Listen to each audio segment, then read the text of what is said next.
Layla from International. For college, I would like to study stenography. College coaches should recruit me because I feel like I'm a good leader, I'm a good listener, and I have good discipline, and I can push myself. She's always going to put 110% into whatever it is that she does. So a lot of the times whenever coaches are looking for that one player, that spark, Tamaya Harrington would be that person. I cannot wait to see the young woman that she's going to become. I just want to do photography and still do basketball. College coaches should recruit me because I put all the work in. I'm very humble. I could make buckets, and I like to share the ball and communicate. College coaches should recruit Christiana Towns because of her work ethic, the ability that she has, which is natural, and on top of that, she's very coachable. It's something different whenever you have someone to step on the court that has an athletic ability, that has a game that is different than a lot of players that do play the game, and you can still teach them something.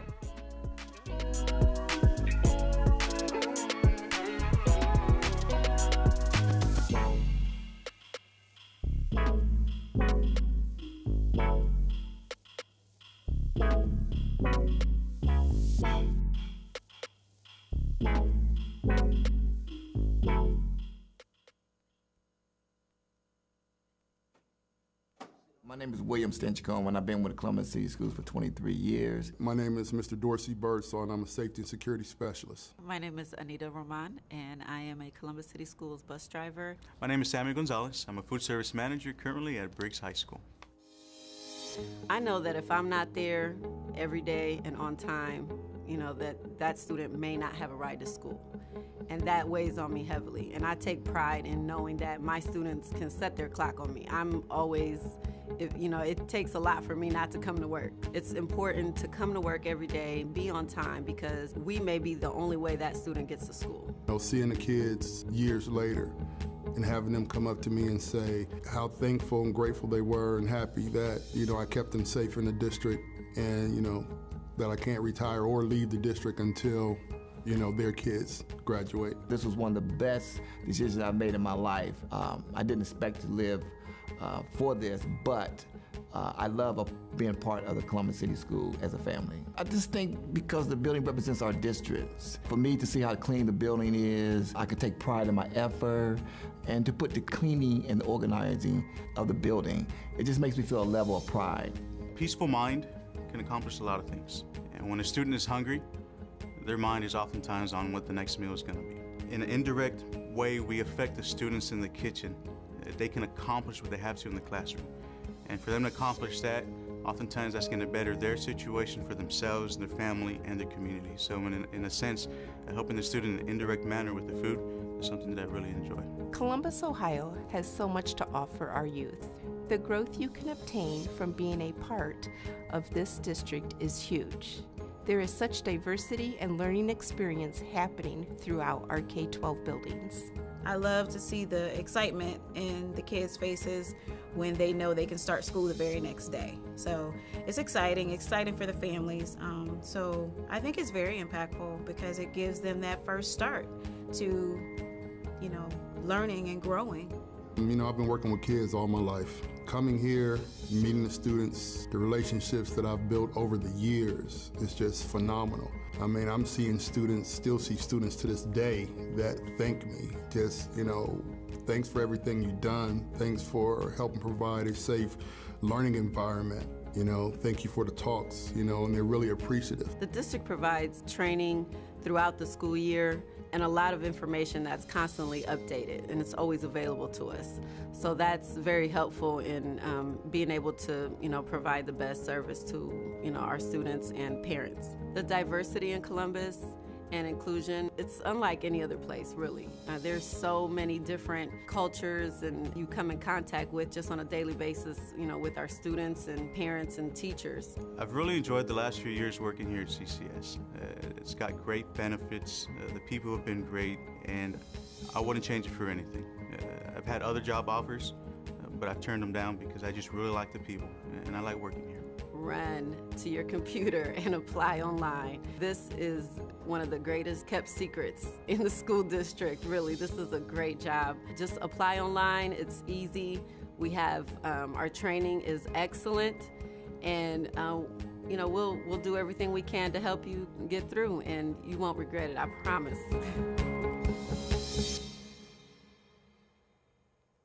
Hi, I'm Kerry Charles, and the big story this day, Columbus City Schools is welcoming leaders of all ages back into the classroom for the 2025-2026 school year.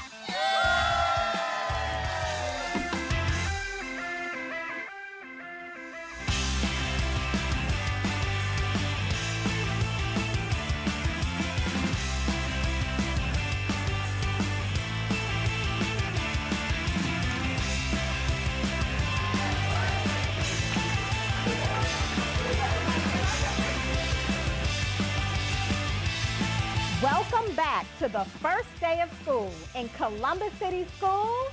Leaders are grown here.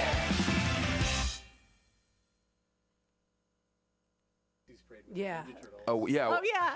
Well, it's like that. It's all that random stuff that you like watch as a kid, and then you're actually doing it. Like we did Dick Clark rockin' New Year's Eve in Times Square, where we did the Macy's Day Parade, and that was both in the same year, right? Ninja Turtles, yeah. And so it's like just bizarre stuff like that. I mean, playing. Yeah, I mean, playing MTV World Stage in Malaysia was our first like big international show. That was like we had a police escort to the show, and like there were thousands of people. And we're so So self-deprecating. We're like, we don't need cops to like escort us. And, like, no one cares. Yeah, it's just stuff like that, and then just it's such a gift too to like look out at shows and see faces from 15 years ago still coming, and so that's also a pinch me moment. Like people care that much about our crappy little band. No, we're not crappy. We're good.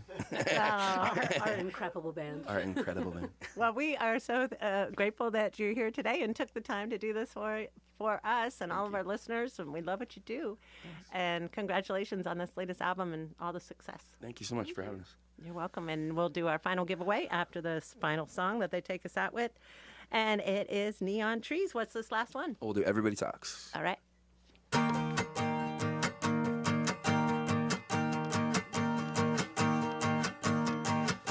Hey baby, won't you look my way? I can be your new addiction. Hey baby, what you gotta say? All you're giving me is fiction. I'm a sorry sucker and it happens all the time. I found out that everybody talks, everybody. It started with a whisper, and that was when I kissed her. And then she made my lips say, I could hear the chit-chat. Oh, take me to your love shack. Mama's always got her back to rag when everybody talks back. Hey honey, you could be my drug, you could be my new prescription. Too much could be an overdose. All this trash talk making me itchy. No, my, everybody talks, everybody talks too much. It started with a whisper, and that was when I kissed her. And then she made my lips hurt. I could hear the chit-chat. Take me to your love shack. Mama's always got her back to rag when everybody talks back. Ooh, I never thought I'd live to see the day when everybody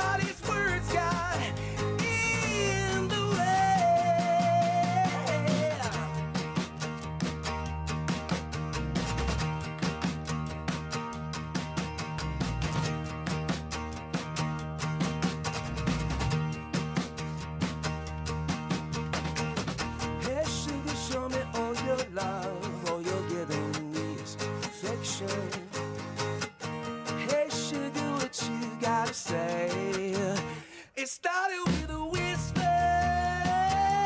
and I was in I kissed her, and then she made my lips hurt. I could hear the chit chat. Oh yeah, I take me to your love shot. Mama's always got a back to red when everybody talks back. Everybody talks, everybody talks. Everybody talks, everybody talks. Everybody talks, everybody talks back. It started with one whisper, and that was when I kissed her. Everybody talks, everybody talks back. Ooh. What are we going to do? Well, there's a few, but now I'm holding a different guitar, so we'll probably do one of two. Let's do Another Way, which is the... so we're playing songs off of this new album, Beacons, that came out a little while ago, and we're in the middle of this big Beacons tour. The first disc is all what we're calling Americana, which is this electric... you know, that word can mean almost There's everything. a big umbrella there. Yeah, pretty big umbrella. But we're playing like, you know, some bluesier stuff. And again, we're coming from bluegrass. Disc 2 is all the bluegrass stuff with Jerry Douglas and Sam Bush and that stuff. But we're going to close. This is the song that ends the Americana side. And just say 2 words about it real quick.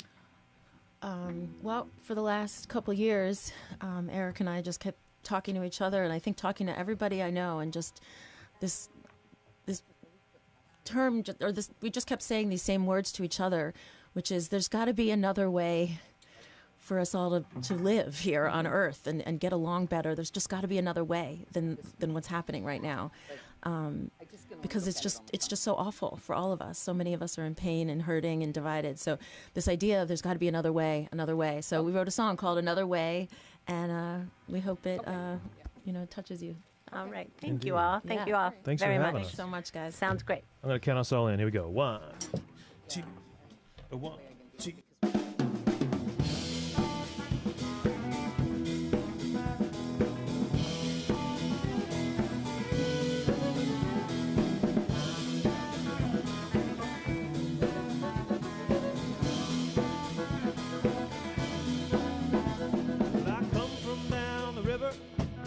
Tell you which one, 'cause I've been turned around here since the wheels first been spun. It's never made much difference, 'cause you end up where you need. Any old place to hang my hat is home sweet home to me. I've sold myself stories, poured wishes down the well, convinced that this is how it ought to be. The regular business meeting of the Columbus City Schools Board of Education for Tuesday, February 17th is now called to order. Please call the roll. Ms. Adair? Present. President Miranda? Present. Vice President Ingalls? Present. Dr. Pierce? Here. Dr. Kennedy? Present. Mr. Simmons? Present. Mr. Katzenmayer? Present. You have a quorum.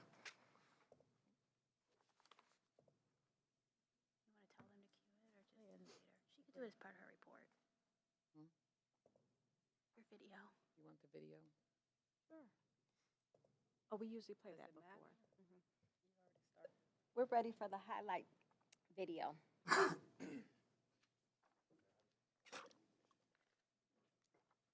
You'll have...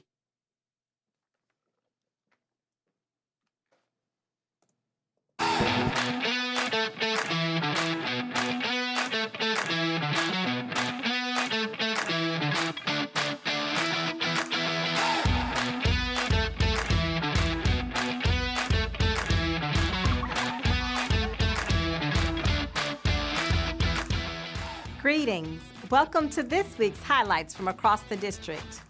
February is here, and Columbus City Schools is proud to celebrate Black History Month. This month highlights the achievements, resilience, and contributions of African Americans throughout history. Celebrating Black History Month is a powerful reminder of our progress and the work still ahead in creating a more inclusive future. Throughout the month, students will engage in enriching activities, performances, and discussions, highlighting Black leaders, innovators, and change makers. CCS is committed to a better understanding of the past and to inspiring students to shape the future. Follow along on our CCS social media channels to see how our students and staff are honoring Black History Month and celebrating the voices, stories, and contributions that shape our community. February is Career and Technical Education Month, and we're proud to highlight Uzziah Bailey, a 2025 Columbus City Schools alum who turned hands-on learning into a career in healthcare. A graduate of Northland High School and the Fort Hays Career Center, Uzziah explored health science pathways in high school and found his passion for dental assisting. Today, he works full-time at Nationwide Children's Hospital, supporting patient care and clinical teams every day. Through Fort Hays Dental Assisting Pathway, Uzziah gained real-world experience in patient care, clinical procedures, and professionalism, preparing him for success before graduation. CTE Month celebrates stories like Uzziah's, where learning leads directly to meaningful work. His journey shows what's possible when students are given the skills, support, and opportunities to succeed. Celebrating a milestone moment, the CCS Winter Graduation Commencement Ceremony for the Class of 2026 was held on Friday, February 6th. Amongst the crowd of proud family and friends, we celebrated the academic triumphs of 17 graduates who have reached this significant achievement. Their dedication and perseverance have set the stage for a promising future. Congratulations to each graduate. As you step into new beginnings, may your journey be filled with continuous success and new opportunities. On Monday, February 9th, Beatty Park Elementary School celebrated earning the 2025 Special Olympics National Banner Unified Champion School distinction. This honor recognizes schools that show a strong commitment to inclusion, acceptance, and unity. Only 220 schools nationwide and 4 schools in Ohio received this in 2025. Beatty Park is proud to be the only elementary school in the state to earn this designation and the second Columbus City school to receive the recognition, joining Northland High School. The celebration included remarks from school leaders and Special Olympics Ohio, followed by the official banner presentation and a student dance party that reflected the joy, pride, and inclusive spirit of the Beatty Park community. Beatty Park's ongoing focus on making sure every student feels seen, supported, and included continues to shape a school culture rooted in belonging and unity. Last week, the Office of Whole Child Supports proudly hosted Columbus City Schools' 10th Annual Relationship Week, held February 9th through the 13th. This year's inspiring theme, Daily Habits for Nurturing Strong, Positive Relationships, focus on kindness, connection, inclusion, empathy, and belonging in every classroom, school, organization, and within our community. Throughout the week, our students and staff leaned into intentional relationship building, strengthening the sense of trust and respect that fuels learning. When we prioritize strong, positive relationships, we create environments where students feel seen, valued, and ready to thrive. Thank you, CCS, for making our 10th Annual Relationship Week impactful across our district. On Saturday, February 14th, the City League Girls Basketball Championship brought excitement to East High School as the Lady Nubians of Columbus Afrocentric Early College faced the Stars of Centennial High School. In a thrilling contest that came down to the final moments, Centennial secured the championship title with a 49-47 victory. Congratulations to the Centennial Stars on an outstanding win, and to the Lady Nubians, I am proud of the grit, determination, and composure you demonstrated throughout the game. What stood out most? The leadership and sportsmanship shown by both teams. These young women competed fiercely while representing their schools and our district with class.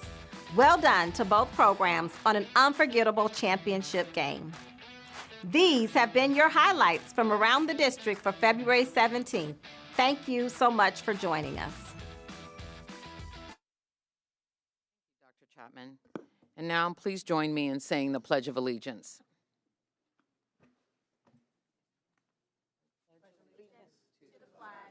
Of the United States of America and to the republic for which it stands, one nation, under God, indivisible, with liberty and justice for all.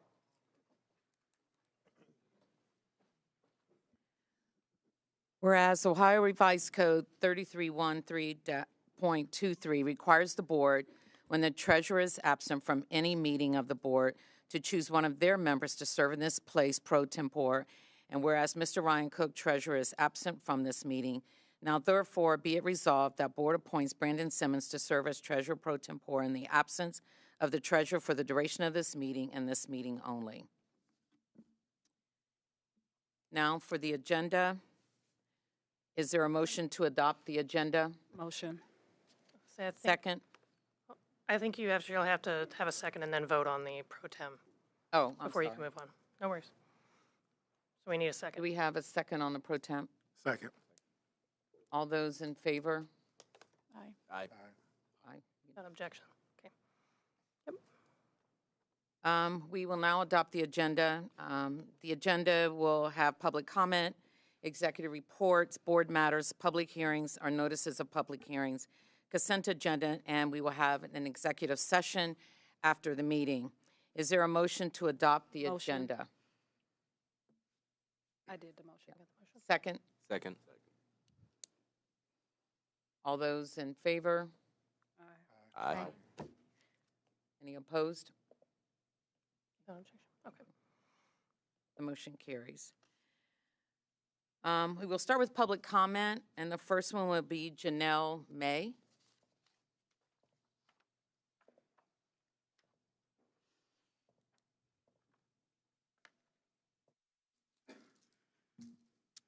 Good evening. My name is Janelle May. I'm here with my husband, Adam Cutright, this evening. We're parents to two amazing CCS students. We have a 9th grader at Beechcroft High School and a 3rd grader who attends Coleraine Elementary. We're here tonight because we've experienced 2 different bus safety incidents regarding our freshmen this year, and we've been very frustrated with our experience trying to resolve that with the district. Our son uses a wheelchair. He has significant intellectual and developmental disabilities.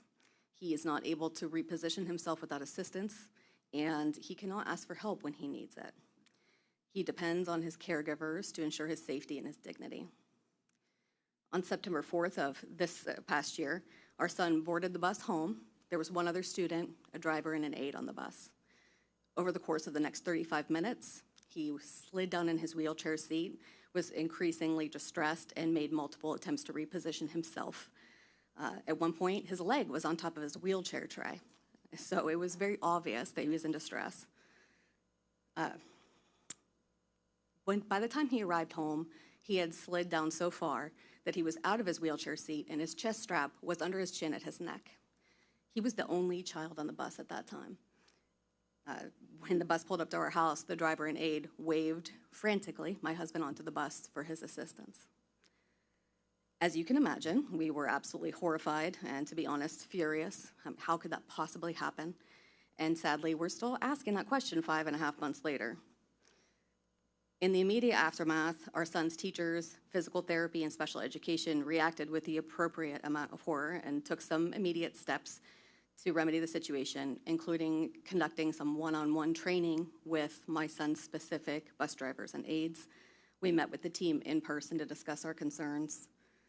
And then in November, he came home without his chest strap secured at all. It was completely unsecured behind him against his seat back. Now, this was after all of these ongoing discussions and in-person meeting. We, of course, made calls, sent emails, requested another in-person meeting. There wasn't even a transportation representative that showed up to that second in-person meeting. We've had a total of 3 in-person meetings to discuss this, many phone calls, many emails. Throughout the entire process, we've been disappointed by transportation. They seem completely disengaged with our attempts to find out what happened, what steps we can take to ensure this never happens to another CCS student. They've given us little to no response to any of our attempts to communicate. We've never received an appropriate response to explain what happened, if there was ever any accountability for our son, other than knowing that there was some kind of internal investigation, of which we have no idea what the result was. No one seems to want to take responsibility, and it's extremely frustrating. So this school year, we've experienced 2 major safety incidents, and I can guarantee you, if we've experienced 2, we are not the only ones. All CCS students and families deserve transparency, accountability, and timely communication, especially when it involves student safety.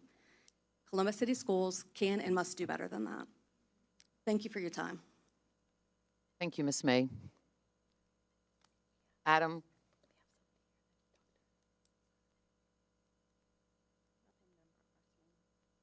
So, folks, I'm assuming that you all have children, right? And you love them very much. So when I got called on that bus and seen my son in that situation, everything that I fought for, all the doctor visits, all the physical therapy, all the love, all the sickness, just felt like it was thrown aside. My wife, she is the book smart person. I am the street smart person. I think that's why we jive so well together. I read the minute by minute, since we weren't able to see the video of what happened. We did get a rundown minute by minute. And I think what my wife is asking for is reasonable. For one, we want an apology. We want to know what the accountability was. And I just think that instead of being the typical or non-typical, whatnot, parents that would go to a lawyer or take you to the news, we just want to make sure that things are done right. And we want to make sure that all children that travel on the bus system are safe. We don't want to take your time. We don't want to take your resources. We want you to devote that to the things that matter the most. Now, when I say this, I make no mistake about this, that I want these things done and I want them guaranteed. And I'm not beneath going to the news, and I'm not beneath getting a lawyer and putting this on blast. I think what I'm asking to do is reasonable, and I think what my wife asked was reasonable. So with that, I'm just asking that you guys do the right thing, make sure that the proper training is done, make sure that the children are safe when they get home, because everything that we love, we depend you guys to take care of. That's all I got. Thank you. We do have someone here can talk with them tonight, and so we're asking Dr. Chapman to direct them to that. I also want to say, I hear you. I had a son who was in a wheelchair, went to Coleraine and took the bus, so I completely understand and I empathize. So if we can have you meet with somebody to take care of that tonight, we will do that. Okay. Sierra Thomas is on the phone. Yes. Okay. Hi, so I am reaching out. This is regarding transportation for my daughter. So I'm not sure what's going on. I've reached out several times. I've had my grandmother reach out. So she goes to Berwick Alternative. She's in the 7th grade. I do have transportation for my son. Eventually they did start coming out because he has an IEP. But for my 7th grade daughter, my son's bus goes the same direction. Although he goes to Scottwood and she goes to Berwick Alternative, it's like the bus is big enough for her to be able to get on that bus at least, ride with him as well. Or I'm just really at this point not sure what the issue is with getting her transportation back over here. I've had to reach out to my grandmother as far as having her take my daughter to school, and she's much older, so it's like a hassle of her coming all the way from the east side of town all the way up to the north side of town for transportation is a lot. Again, she was provided transportation before previously. I would say the 24-25 school year. She did have, a van that came in front of the house where the previous bus driver made that accommodation, since she was the only one getting on the bus that stayed on this side of town. Again, I'm just trying to get the process of where she's able to receive transportation, able to get to and from school. It's a hassle. I don't have a vehicle right now, so that's a thing where I'm not able to take my daughter, but I feel like I shouldn't, have to go through that since she was once provided transportation. I'm just trying to get, again, that started for her so that she's able to get to and from school and doesn't have to worry about missing any school, or I don't have to reach out to my grandma that's like almost 80 years old to come and pick her up. I don't have the help from her father due to a domestic violence situation. So it's like, I really need the transportation. I really need the help. I'm, again, not sure what to do at this point. Thank you, Ms. Thomas. We will ask administration to reach out to you directly with the phone and email that are on file. And we'll ask Dr. Chapman, we'll follow up so that somebody will call you and take care of this. Okay. Okay? Thank you. I appreciate it. Okay, thank you. Our next public participation is Lori Reeder. Lori Reeder, if you would come up. Hello. Oops. Well, members of the board, I am a Columbus City School grandparent. My grandkids go to Clinton Elementary, and I am urging you to pass a resolution opposing House Bill 42. This bill should concern every parent, educator, and community member in Ohio. HB 42 would require every public school in Ohio to collect and report students' data, including citizenship and immigration status, and potentially that of their parents, to the federal government. That is not the role of our schools. The schools are meant to be safe, welcoming places for learning. Requiring them to gather and share this kind of sensitive information could put children and families at risk. We already know that a lot of mistakes happen in immigration enforcement.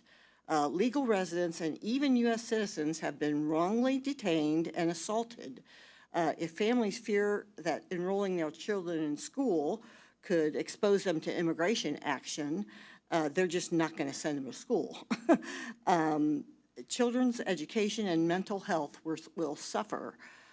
This bill has far-reaching consequences. There are already countless stories of people being mistakenly caught up in the government's deportation push. No child should have to wonder whether going to class could put their family in danger.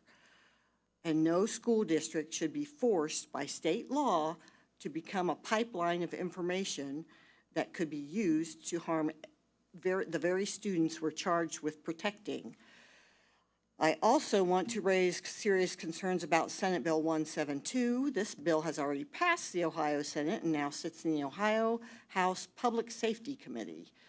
Its broad language would allow nearly limitless access for immigration enforcement in public schools, in universities, and school activities. They can show up at the basketball game and it would require the federal, state, and local officers to allow or assist immigration-related arrests, so they could make the Columbus police help arrest students or their families, with or without a warrant, in a wide range of circumstances. That opens the door to abuse and error. It could lead to wrongful arrest of legal residents and citizens. It would undermine due process and discouraging victims, witnesses, and families from entering public spaces, including schools and courthouses. We have already seen this happening.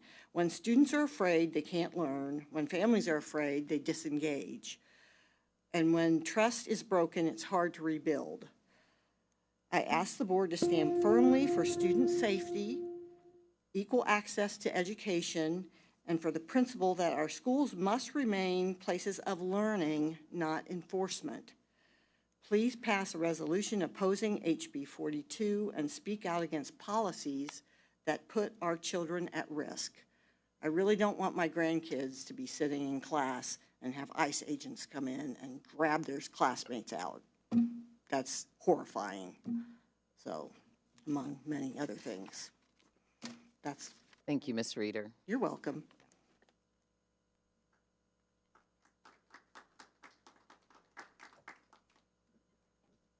We're going to transition to board matters.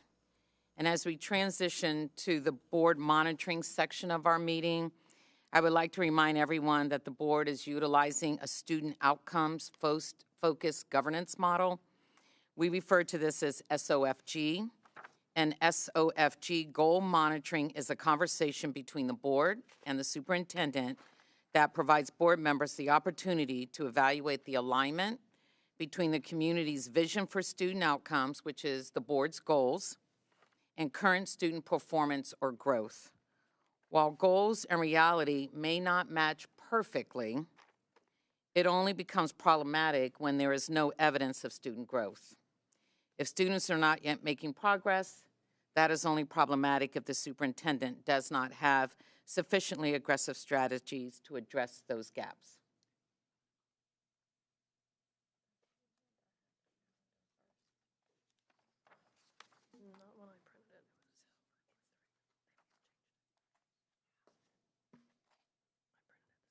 Okay, so they're telling me my script is wrong. I think your script is right on. I think that we were going to do the calendar presentation first. Okay. And then go into the monitoring reports, but your script is appropriate. Okay, yeah. Well, let's go to the calendar. Good evening, board members. Yeah. The next item on our agenda, 5.1, is the introduction of our proposed calendar changes for the next upcoming school year for 2 years, 26-27 and 27-28. And I have with us Dr. Klein, who's joining us virtually this evening to talk through the proposed calendars for the next 2 school years. Thank you, Dr. Chapman. Good evening, President Miranda, Vice President Ingalls, Board of Education members, Superintendent Chapman, Treasurer, Internal Auditor. Tonight, I wanted to give you a brief report on the 2026, 27, and 2027, 28 school calendars for both traditional and year-round schools. This evening, you will have a first reading for the school calendars for the next 2 years. Here's a little background for you regarding how and why the calendars look the way they do. Using our Board of Education Policy 8210, the Collective Bargaining Agreement Section 1501.03, and a collaborative group of staff, a calendar was developed. John Dean worked with our labor unions and engaged consistent with their respective collective bargaining agreements. For purposes of determining the minimum number of hours for a school year, a district is required to have a minimum of 910 hours for grades kindergarten through 6 and 1,001 hours for grades 7 through 12. According to the state, a school district can use up to the equivalent of 2 days for professional development of teachers, up to 2 days for parent-teacher conferences, and a 15-minute period of recess both in the morning and afternoon for grades K through 6. Lunch and breakfast periods, as well as extracurricular activities, are not allowed to be included in the calculation of minimum school hours. Our average high school, middle school hours for Columbus City Schools last year were approximately 1,040 hours per year. Our average elementary school hours in CCS last year were approximately 1,002 hours per year. The length of the school day is governed by the Columbus Education Association collective bargaining agreement. The length of the school day is 6.5 hours for elementary schools and K-8 buildings, typically 9 to 3:30 p.m. The length of the school day is 7 hours for middle school and high schools, typically 7:30 to 2:30 p.m. Here's a look at the proposed traditional calendar for the 2026-2027 school year. The first 3 days back for staff will be devoted to professional development and common planning time to develop plans and instructional strategies prior to the return of our scholars. Research supports the use of collective planning to foster collaborative expertise, and providing this opportunity for teachers at the beginning of the school year is a best practice. Effective professional development fosters collaboration and shared responsibility across our schools and district, positively impacting our student achievement. Professional development also increases support for teachers in adopting new practices, ensuring that instruction is effective and aligned with the needs of our students. Wellness Week has been preserved and 5 additional instruction days, which can certainly help if we have another year with lots of snow and sub-zero temperatures. Here's a look at the 2026-2027 year-round calendar for Woodcrest Elementary School. The difference between the traditional instructional days of 172 and the year-round instructional days of 171 days is due to Memorial Day, which is within the year-round calendar and is a paid holiday. The CEA contract specifies that we cannot have a start and end date of more than 195 calendar days between the first and last day of school. This calendar provides 4 additional instruction days from this school year. Also, remember that Woodcrest is very unique in that they provide intersession support for both intervention and enrichment between their extended breaks. Here's a look at our 2027-2028 traditional calendar with the 3 PD days up front prior to our scholars coming back to school. Wellness Week maintained with 172 days instructional days, remaining the same in the 2026-2027 proposed school calendar, which is 5 more days than this school year. Here's our 2027-2028 year-round calendar with the 3 PD days up front again. Wellness Week maintained 171 days of instruction. And again, this is 4 additional days of instruction more than we had in our current 2025-2026 calendar. Intersessions would again feature for both interventions and enrichment for any student at Woodcrest who wishes to participate. I'd like to emphasize the importance of increasing the instructional days on that traditional calendar from 167 this year to 172 days. Instructional days for the year round would be 171 days. This would emphasize the importance of classroom instruction and allow a little wiggle room for calamity days if they are needed. In order to get additional feedback for our Board of Education's final consideration of our upcoming 2 school calendars, we released a school calendar survey on Wednesday, February 11th. This survey is being conducted with the software application Thought Exchange in collaboration with our Strategic Performance Department. We encourage all of our families to complete the school calendar survey and allow their voices to be heard for the 26-27 and 27-28 school calendars. This brief survey asks for input on important topics, such as including professional development days, school breaks, wellness initiatives, all of which directly impact our students' learning experiences. We're really happy to share that we've already had 3,009 results from our survey. That's really exciting. The really great part about this survey is it automatically does language translations. To date, we have 2,537 completed in English, 15 in Haitian Creole, 1 in Kinyarwanda, 2 in Ukrainian, 1 in Russian, 11 in Arabic, 1 in Vietnamese, 12 in Portuguese, 2 in Persian, 4 in Japanese, 358 in Spanish, 2 in Chinese, and 1 in Nepali, and 62 in French. With the current results, our calendars align closely with what our community and staff are requesting. We'll be sharing the details of all calendar survey questions with you at the next Board of Education meeting. Please visit the Columbus City Schools website to complete the survey and learn more. Let's continue working together to plan a school calendars that reflect the needs of our entire CCS community.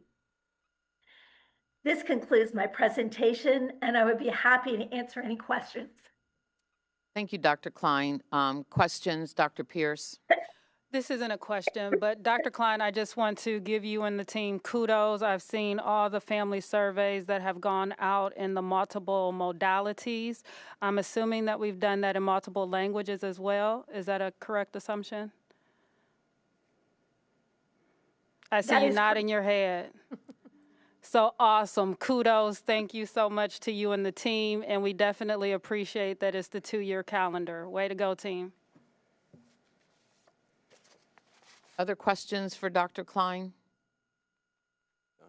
Yes. Thank you, Dr. Klein. Where were the 5 days added? Can you just break that down for us? Or like sure, the, I can. The differences, you know. We actually took away some professional development days and then added a day at the end of the year. Added it, like where in the calendar year are those days? Maybe that's a better So up front, we used to have 5 professional days up front.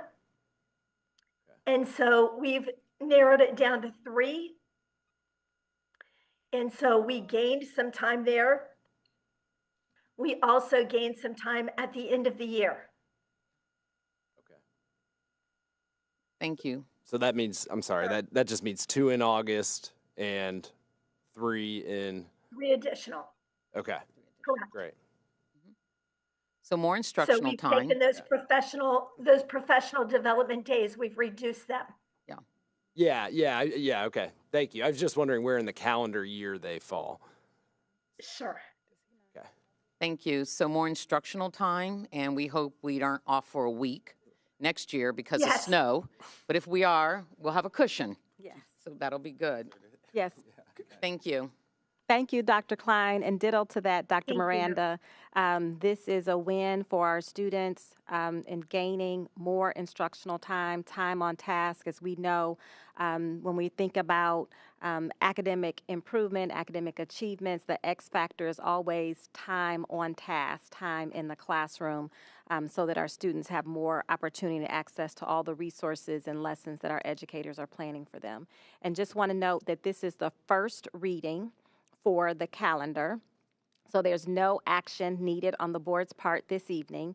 We do have a live survey that will continue to gather feedback from our community on the calendars. And so when we come back to you, we'll be sharing with you the feedback in advance of the vote when we ask the board to take action and approve these 2 calendars for the upcoming 2 school years. So thank you.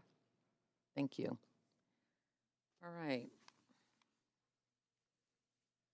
Now, where we were before. Yes, that amazing script that you have. We have the interim for closing opportunity gaps. Yes. So thank you, Dr. Chapman. You're going to do that presentation. Absolutely. Good evening, board members, to our community members who are here with us in person or joining us online. Tonight, I will provide an update on the district's progress in closing opportunity gaps, focusing on our monitoring reports for grades 9 through 11 and the steps we are taking to increase graduation outcomes for our students. I want to begin by recognizing and thanking our teachers, our building principals, and our support staff across our 21 high schools in the district. They have maintained a committed focus on matriculation of their students and have worked very hard to increase our graduation rates.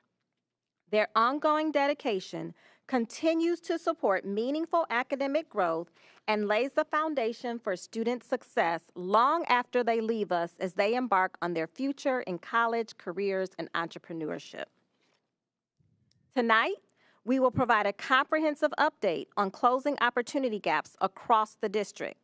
We are proud of the growth our scholars are making and pleased to check in on how our 9th, 10th, and 11th graders are progressing towards graduation, our theory of action to improve student outcomes, and the next steps we'll take to ensure continued growth. We'll start with a summary of our mid-year data, review the root causes impacting student outcomes, and share a refined theory of action that guides our approach. From there, we'll discuss our response to the data and outline recommended next steps designed to accelerate matriculation and strengthen student outcomes for graduation. We are happy to report that we have met all of our interim goals for graduation. This moment represents why we do this work.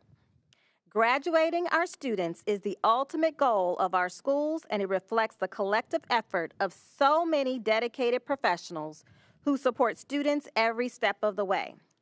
I am deeply grateful for all of our school counselors, college and career readiness coordinators, matriculation specialists, teachers, social workers, assistant principals, our entire support staff that support our students in high school, and the entire team whose daily commitment makes this work possible. Through strong instruction, intentional monitoring of progress, relationship building, and timely intervention, you ensure that students stay on track and are prepared for what comes next, whether that path leads to college, career, entrepreneurship, service, or beyond. Because of your work, our graduates leave us with options, confidence, and opportunity. The sky truly is the limit for our students, and I'm grateful for everyone who supports this work and believes in what our students can achieve. Together, we are building systems that set every graduate up for success after high school. Our monitoring report models the data-driven practices that we expect in our schools: analyzing data, identifying gaps, and implementing strategies to improve student outcomes. This reflects the routine work of building and teacher teams and is supported by research on how effective schools positively impact student outcomes. Just as the board has established annual goals, as the superintendent, I have set interim goals for each year. These interim goals are directly connected to student outcomes in reading, math, and matriculation. Both our annual and interim goals are intentionally challenging, requiring thoughtful changes in adult practices to drive student success. I'd like to briefly outline how matriculation teams look at the credit requirements for each grade level to ensure our students remain on track for graduation. So in this chart, you'll see for 9th grade students, after the first semester, they need at least 2.5 credits with 0.5 credits in English and math. For 10th grade students at mid-year, they need to have earned 7.5 credits, including 1.5 credits in both English and math. For 11th grade students, after the first semester, they must have earned at least 12.5 credits, including 2.5 credits in both English and math. These credit thresholds are designed to ensure that students are staying on track with their academic progress and are well prepared for graduation. Our graduation strategy is anchored in one clear focus: ensuring every student earns credits on time and graduates prepared for life after high school. To achieve this, we have aligned our work around 4 interconnected threads that operate together as a system, not as separate initiatives. These threads include matriculation teams, strong Tier 1 instruction, building belonging, and monitoring attendance. When these 4 threads are intentionally aligned, they create a coherent system that supports students academically, socially, and structurally, driving improved credit attainment and stronger graduation outcomes across the district. The 4 threads represent the core, interconnected strategies that guide our work to keep students on track for graduation. First, matriculation meetings for grades 9 through 12 provide a consistent structure for reviewing student progress and identifying those who are off track. Led by trained matriculation specialists, these meetings focus on targeted data-driven interventions and differentiated supports, including, but not limited to, boot camps, home visits, and the 9th grade academy to address academic attendance and engagement needs early and intentionally. Second, building belonging ensures that every student experiences school as safe, supportive, and connected community. When students feel seen, valued, and supported by caring adults, they are more likely to engage, persist, and remain on track to graduate. Third, monitoring Tier 1 instruction strengthens the core instructional experience for all students. Through the district-wide learning walkthrough tool, leaders gather consistent observation data that informs feedback, coaching, and embedded professional development for administrators, supporting strong instructional leadership and high-quality classroom practice. Finally, monitoring attendance serves as a critical early indicator of student risk. Schools regularly review attendance data and intervene proactively to remove barriers, re-engage students, and reinforce the connection between daily attendance and long-term success. Together, these 4 threads create a cohesive, proactive system, aligning instruction, intervention, relationships, and engagement to ensure every student is supported on the path to graduation. I will now turn it over to Dr. Brown so he can share the data and discuss our progress toward our graduation goal. Good evening. So, as the superintendent indicated earlier, we met our target for each of these grade levels, and so this is an easy report for me to go through. As you can see, we've had a trend of continuous improvement. When you look at this chart, for those of you that haven't had an opportunity to see these before, the blue line reflects our historical performance. All the way up into the current, which is 74.5% of our first-time freshmen are on track in terms of credit accumulation at this point in time. The orange line reflects the interim targets that were set out. And as you can see, we've been exceeding those targets over time, and at this point, we are exceeding those targets yet again.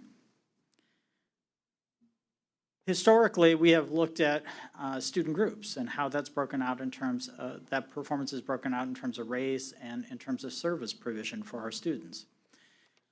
We have a little legend down on the right-hand part of the chart that explains the color coding.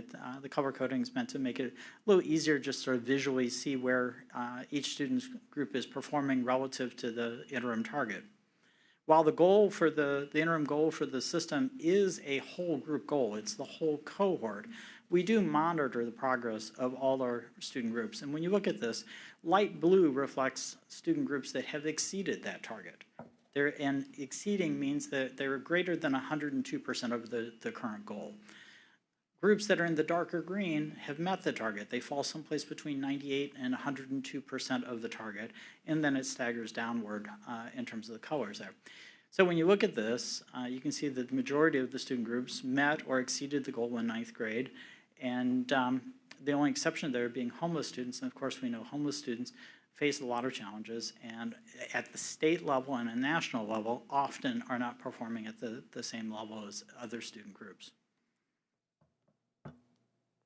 Moving on to the next cohort. Again, we had a substantial gain. There's a 4.7 percentage point gain this prior year. This not only exceeds, or not only meets, but also exceeds our goal. It's the first time that this exceeds the goal for this cohort.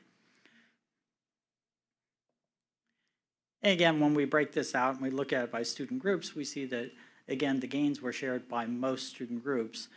In fact, gains were shared by all student groups with the exception of one. Finally, looking at 11th grade, our juniors showed the largest gain since 22-23 with the 3.7 percentage point gain this year. This brings this cohort back on track. This is the first time the 11th grade has been on track since we started this process. And again, every student group either exceeded the goal or made gains this year. So for each of these target areas, we've met our goal. for 9th grade, for 10th grade, and for 11th grade. And again, those gains were shared by most student groups. We put this all together into one chart here, which allows you to sort of look at the cohorts over time. If you look at the bottom of the chart, you'll see the grades, 9, 10, 11, and 12. And then if you look at the left-hand side of the chart, it talks about the percentage of kids who are on track. I'd like to point out that prior to 2025, the 22, 23, and 24 cohorts were obviously impacted by the pandemic that had an impact on their high school career. But if you look at the more recent cohorts, a pattern begins to emerge. Students come in strong in 9th grade, and then there's a sophomore slump that continues into the junior year.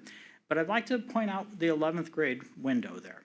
And what you see is that 11th grade performance by year keeps incrementing up.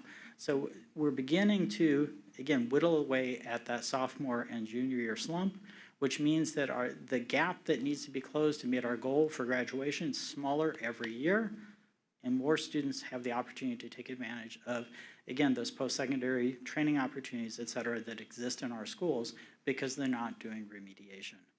This strategy's been working. It works at every grade level, and it's positioning us better every year. And with that, I will return things back to Dr. Chapman. Thank you, Dr. Brown. I am also happy to highlight that we have made progress in improving our systems, particularly in data collection and reporting. Improving systems means we have moved away from manual, time-intensive processes and toward consistent, accessible tools that allow schools to quickly identify students who are off track and respond to the data in real time. Strong systems create clarity, reduce variability across schools, and allow matriculation teams to spend more time supporting students and less time managing data. Partnering with our EMIS and student data teams, schools now have streamlined real-time reports that provide an accurate and shared picture of student progress toward graduation for all stakeholders. In partnership with our internal audit and data teams, we'll continue to refine and strengthen these systems. These improvements also allow schools to strengthen our approach to targeted interventions. We are no longer waiting to intervene. The district has adopted research-based statistically validated early warning indicators that identify predictive risk factors for students beginning as early as middle school. This enables schools to match the right supports to the right students at the right time, whether through credit recovery, attendance interventions, academic supports, or relationship-based strategies. By intervening earlier and with greater precision, we can prevent small gaps from becoming barriers to graduation.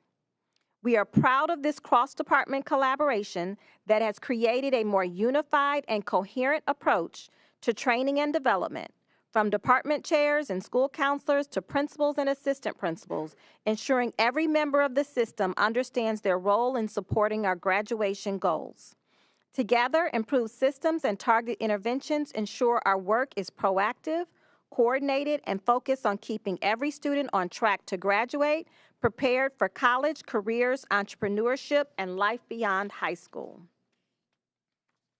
And as we wrap up, as we look ahead, one key area where we'll be seeking board support is the update of our district graduation policy. On March 17th, we'll bring forward a revised policy for your review and consideration.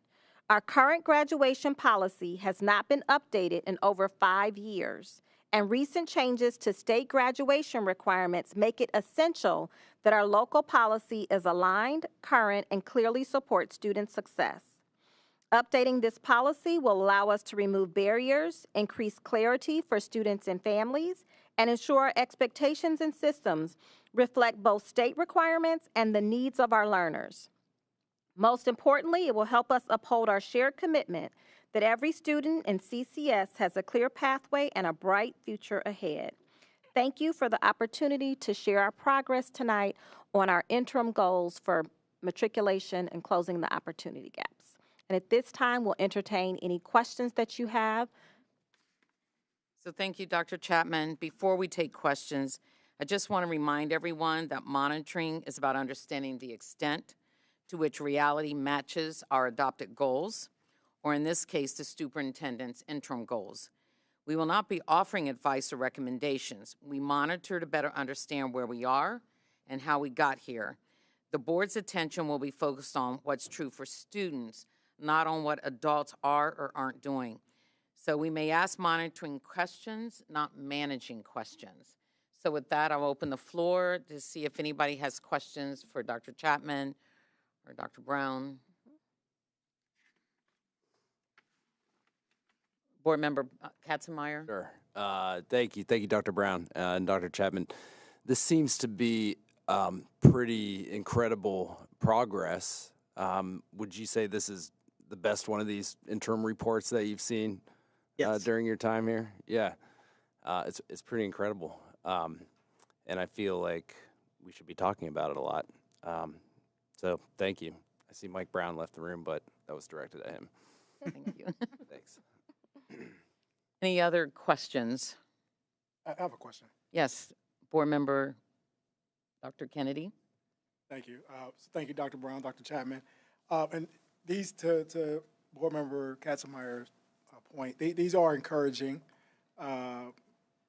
results. And I'm curious, what structural shifts are driving this improvement, and how confident are we that they will hold if any fiscal constraints tighten our budgets?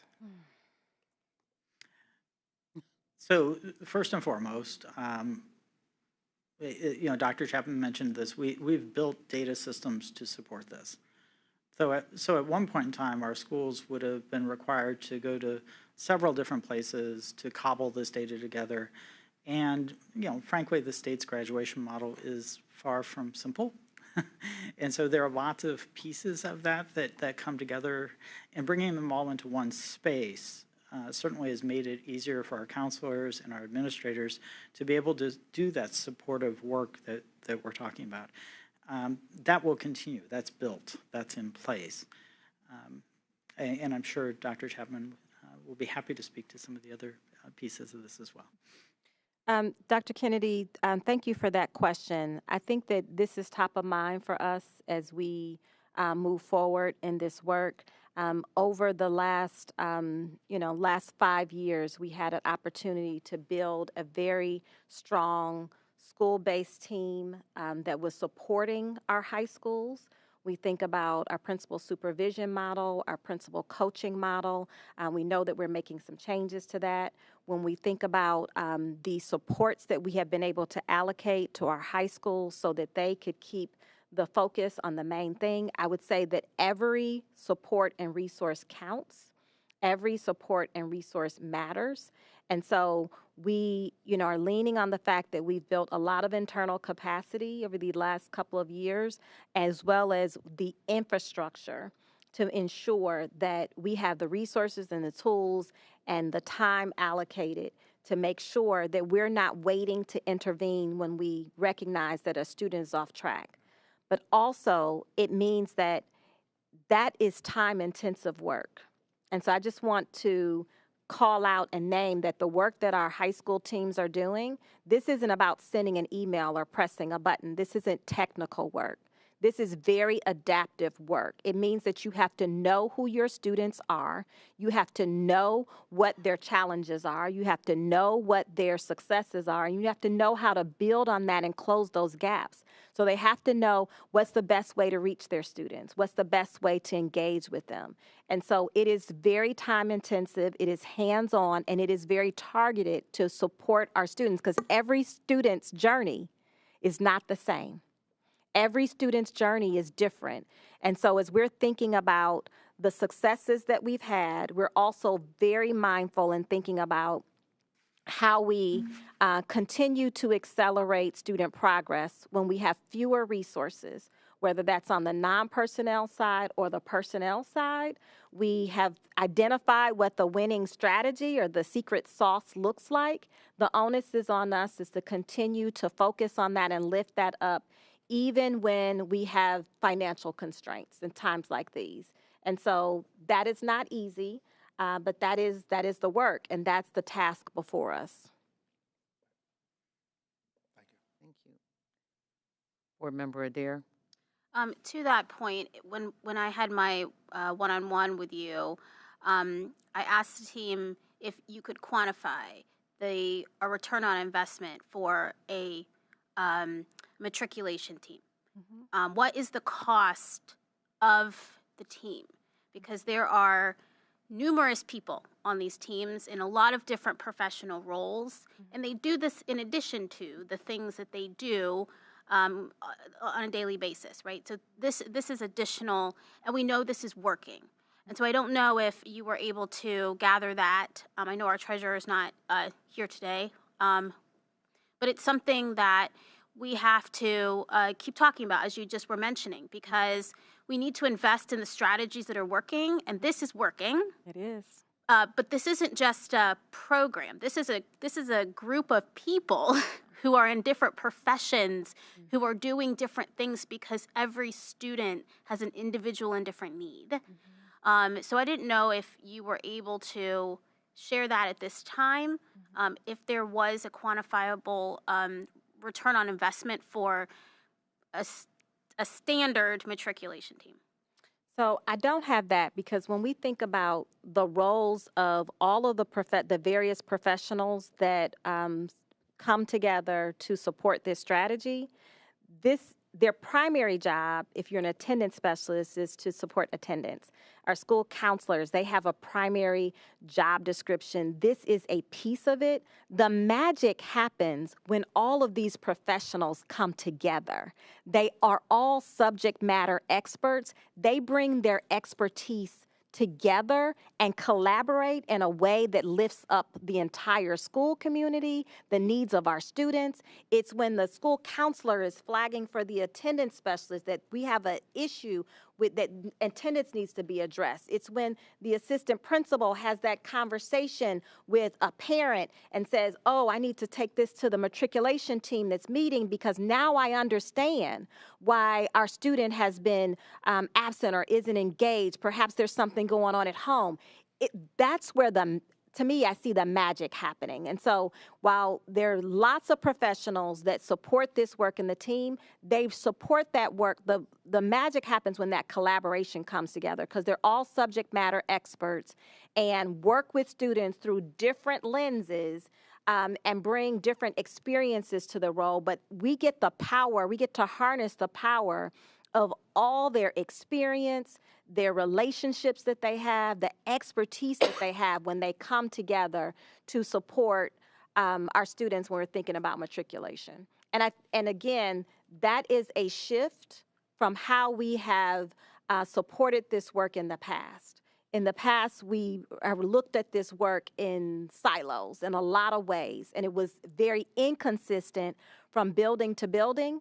Now we've looked at the strategies that were being implemented at our more successful sites where they figured this out before, and so we were able to replicate best practices across the district and scale them, refine them, because we stayed focused on this matriculation goal for some time now.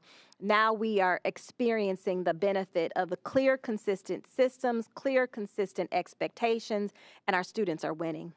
Yeah, I just want to be clear. The reason I asked that is because as part of monitoring, we ask strategy questions, and one of those strategy questions is to ensure that we have enough resources for the strategy. And so it's a very real thing as we are moving in through right now budget cuts.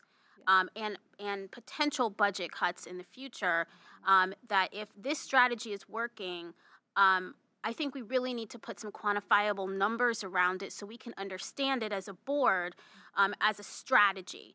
Because if we need to continue investing in this, we need to understand what the investment is. Because like you said, this isn't like a line item for matriculation team. This is just part of a lot of people's job descriptions. And so just kind of calling that out as, our responsibility in the monitoring is to ask you, what else do you need from the board? And so it sounds like to better understand this so that we can make sure we're better resourcing. Thank you. Thank you. Thank you. Board Member Simmons. Thank you, President Dr. Miranda. Dr. Chapman, or Dr. Brown, I did want to ask, I remember, I don't think it was last September when we last had a graduation monitoring discussion, but I remember at one point, we did discuss the graduation requirements and that we're now a little bit out of sync with the state minimums. Dr. Brown, you were able to give us a rough estimate on where you think the data would move if we were to make our graduation requirements be in alignment with the state requirements. Could you share that again with us, please? I would be happy to go back and look at that. I unfortunately do not have that at the tip of my finger at this point. Okay, that's all right. Certainly not a question that needs answered immediately whenever you get that information. I just remember we discussed it once in the past. And then my other question is, given the last time we did do the summative graduation data, which of course was for, a cohort not represented here in this interim goal, we talked about how there's a little bit of an implementation dip. I was just hoping to learn a little bit more about where we anticipate or get a better understanding of really how the interim data will show up in the summative data come, not just the next report, but the, couple reports after that, because we don't talk about the interim goals a lot. And so sometimes I'm not exactly sure how they are, I understand how they're linked to the summative goals, but I don't necessarily understand how the data itself is. So I was just hoping if you could speak a little bit more upon that. Absolutely. So I've pulled up a slide again, which actually has the interims for 9, 10, and 11, and then the far right is actually the graduation rate. So what you see is the pattern over time. As kids come into 9th grade, we've been increasing their performance over time, but irrespective, there tends to be a dip as kids go through their sophomore and into their junior year, and then we climb back out of that over time. What you can see if you look at the 11th grade column there, that sort of represents where we are, and this is the same data that in terms of the 11th grade, it's just arranged differently from the prior slide.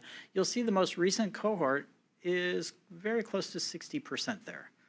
On that. So what's happened is we've been gradually raising the cohort every year and decreasing the drop that our students have experienced as they've gone through their sophomore and junior years, which means, again, that climb to hit graduation isn't as high.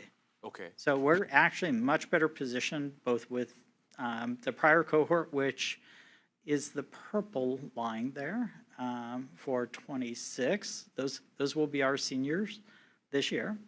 I want to say they're about 2 percentage points ahead of the prior cohort at the same point in time. And so, again, every time we keep kids on track from 9th grade to 10th grade and then on to 11th, we change the high school experience because then there's less time spent in remediation in that senior year, and that gap to close in the senior year gets smaller, and instead we can start focusing on electives and other opportunities for students. Thank you, Dr. Brown. Thank you. Any other questions? Yes. Board Member Adair. I just want to publicly thank you for this chart. I always make you do this in your head. And for me, this is, when I saw it, I was like, yes, this is exactly the way I needed to see it. And so I wanted to say thank you, because this is showing the students as students and their progression instead of just year over year. So thank you. Well, and I thank you for your patience, because it took a couple of years for the pattern to emerge. And with the prior COVID data, that pattern was less than clear. But now this chart really tells a story. So thank you. And I'll just, if I could expound about that, while we're saying we're grateful to have this data, I just want to, I can't reiterate enough that we're tremendously grateful to the hard work of our teams, our school-based teams. They are doing the real work in our schools. Our students are stronger each year, and so we don't have to chase as many students. We don't have to, provide more opportunities for them to stay on track, and then the focus can be on what additional electives and advanced coursework that they can have access to and engage in above and beyond the graduation requirements. So this shifts the focus. This provides our students with more opportunities and more opportunities that will set them up for success beyond high school. So again, this is another testament to the hard work that's happening in our schools. Our secondary teams are really, really doing the work of making sure that our students are staying on track with each cohort. And that means we don't have to work as hard in that senior year to make sure that our students are catching up because they stayed on track. And that's the challenge in high school when our students come in ninth grade, keeping them on track with their cohort so they don't lose that ground. And so again, incredibly grateful for their effort and support with this strategy. Thank you. All right. If there are no more questions, we'll move to the monitoring report for K2 interims. Point of order. Before that, I would like to make a motion to approve or accept the report, the board monitoring report dated or for the 9/11 interim closing opportunity gaps. Second. Want to do them together? Okay. Are you giving the motion? I second. I second. Go ahead. Call the roll. Ms. Adair? Yes. Dr. Kennedy? Yes.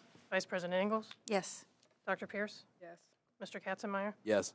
Mr. Simmons? Yes. President Miranda? Yes. Motion carries.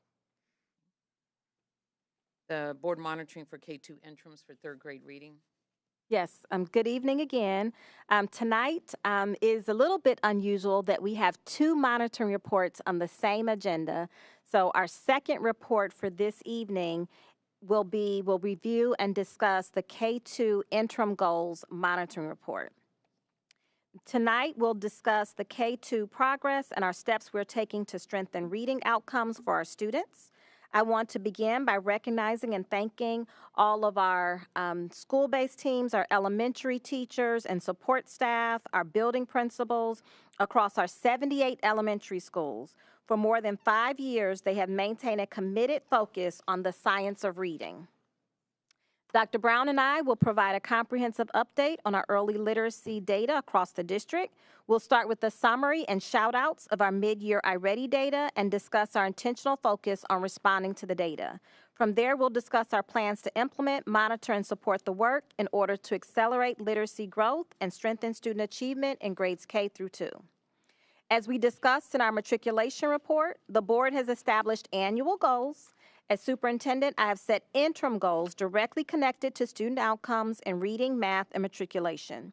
Our comprehensive literacy strategy to meet the goal in grade 3 reading emphasizes Tier 1, Tier 2, and Tier 3 instruction aligned with the science of reading, while also strengthening family and community literacy supports.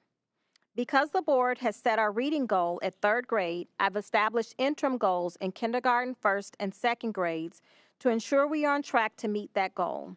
In tonight's presentation, you'll see that this progress is working as intended. By reviewing our progress at mid-year, we can identify where students are on track in early literacy and where course corrections are needed, ensuring that every student has the support they need to meet the reading goal this spring. Waiting until the end of the year to review the data would be too late to intervene effectively. As you often hear me say, the real work happens in the classroom. Our most effective teachers monitor student progress every day, adjusting instruction in real time rather than waiting for an end-of-unit test to determine who's getting it and who needs additional support.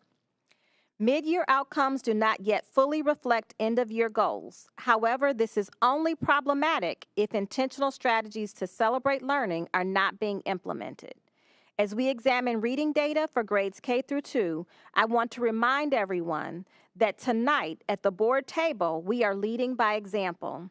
The practices and mindset we model in these monitoring meetings are reflected in our schools and our classrooms. By demonstrating that we are data-driven, reflective, and committed to continuous improvement, we are setting the culture for CCS, a culture in which all of our educators feel empowered to be open, reflective, and responsive in their own practice.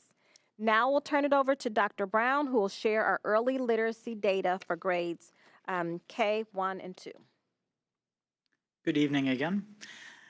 These reports are laid out very similarly to what you saw with the high school cohort. As a matter of fact, all the interim reports have a similar layout. It makes it easier for us just to interpret them all and look at them all the same way. Pleased to say the kindergarten continues to show year-over-year improvement. You see a process of continuous improvement here with a 1.2 percentage point gain this year. And again, it shows improvement for the past 3 years in a row. Overall, our kindergarten students were near but did not meet the interim goal. Gains, I'm happy to say, were observed by almost all student groups as you look through this data. First grade looks a little different. There was a 2.9 percentage point decline from last year, and this is the second year that we've had a decline in a row, and this is a trend at this point. This is part of why you've heard the focus on a corrective action plan and what that will look like and the thoughts around that to get us back on track. Not surprisingly, the performance was below target, and we saw drops across most student groups because, well, there was this fairly significant drop this year.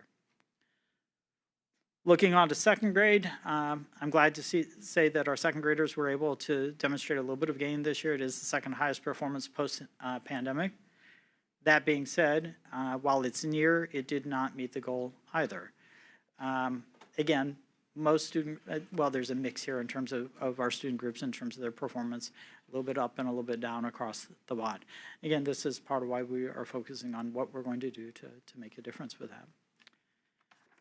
With that being said, I'm going to hand things back now to Dr. Chapman because we're a large system and this doesn't tell the whole story. Let's take a moment to recognize and celebrate the work happening in our kindergarten classrooms across the district. This slide highlights 32 schools whose kindergarten students met their interim reading goals. That represents over 1,000 of our youngest learners building strong early literacy foundations. We want to acknowledge the hard work of these school teams and thank them for their commitment to our students. I also want to recognize our 23 schools whose first grade students met their interim reading goals. This accomplishment reflects focused instruction, strong use of curriculum, and ongoing attention to student data. We know this work is not easy, and we appreciate the dedication of the educators and leaders who are making this progress possible. Let's recognize these 24 schools whose second grade students met their interim reading goals. This success is a result of consistent Tier 1 instruction, strategic intervention supports, and a clear focus on building fluency, comprehension, and writing connections. We commend these 24 schools for maintaining strong instructional practices and for continuing to push student learning forward. And now, on this slide, you'll see 5 schools that met reading goals across all grade levels, K, 1, and 2.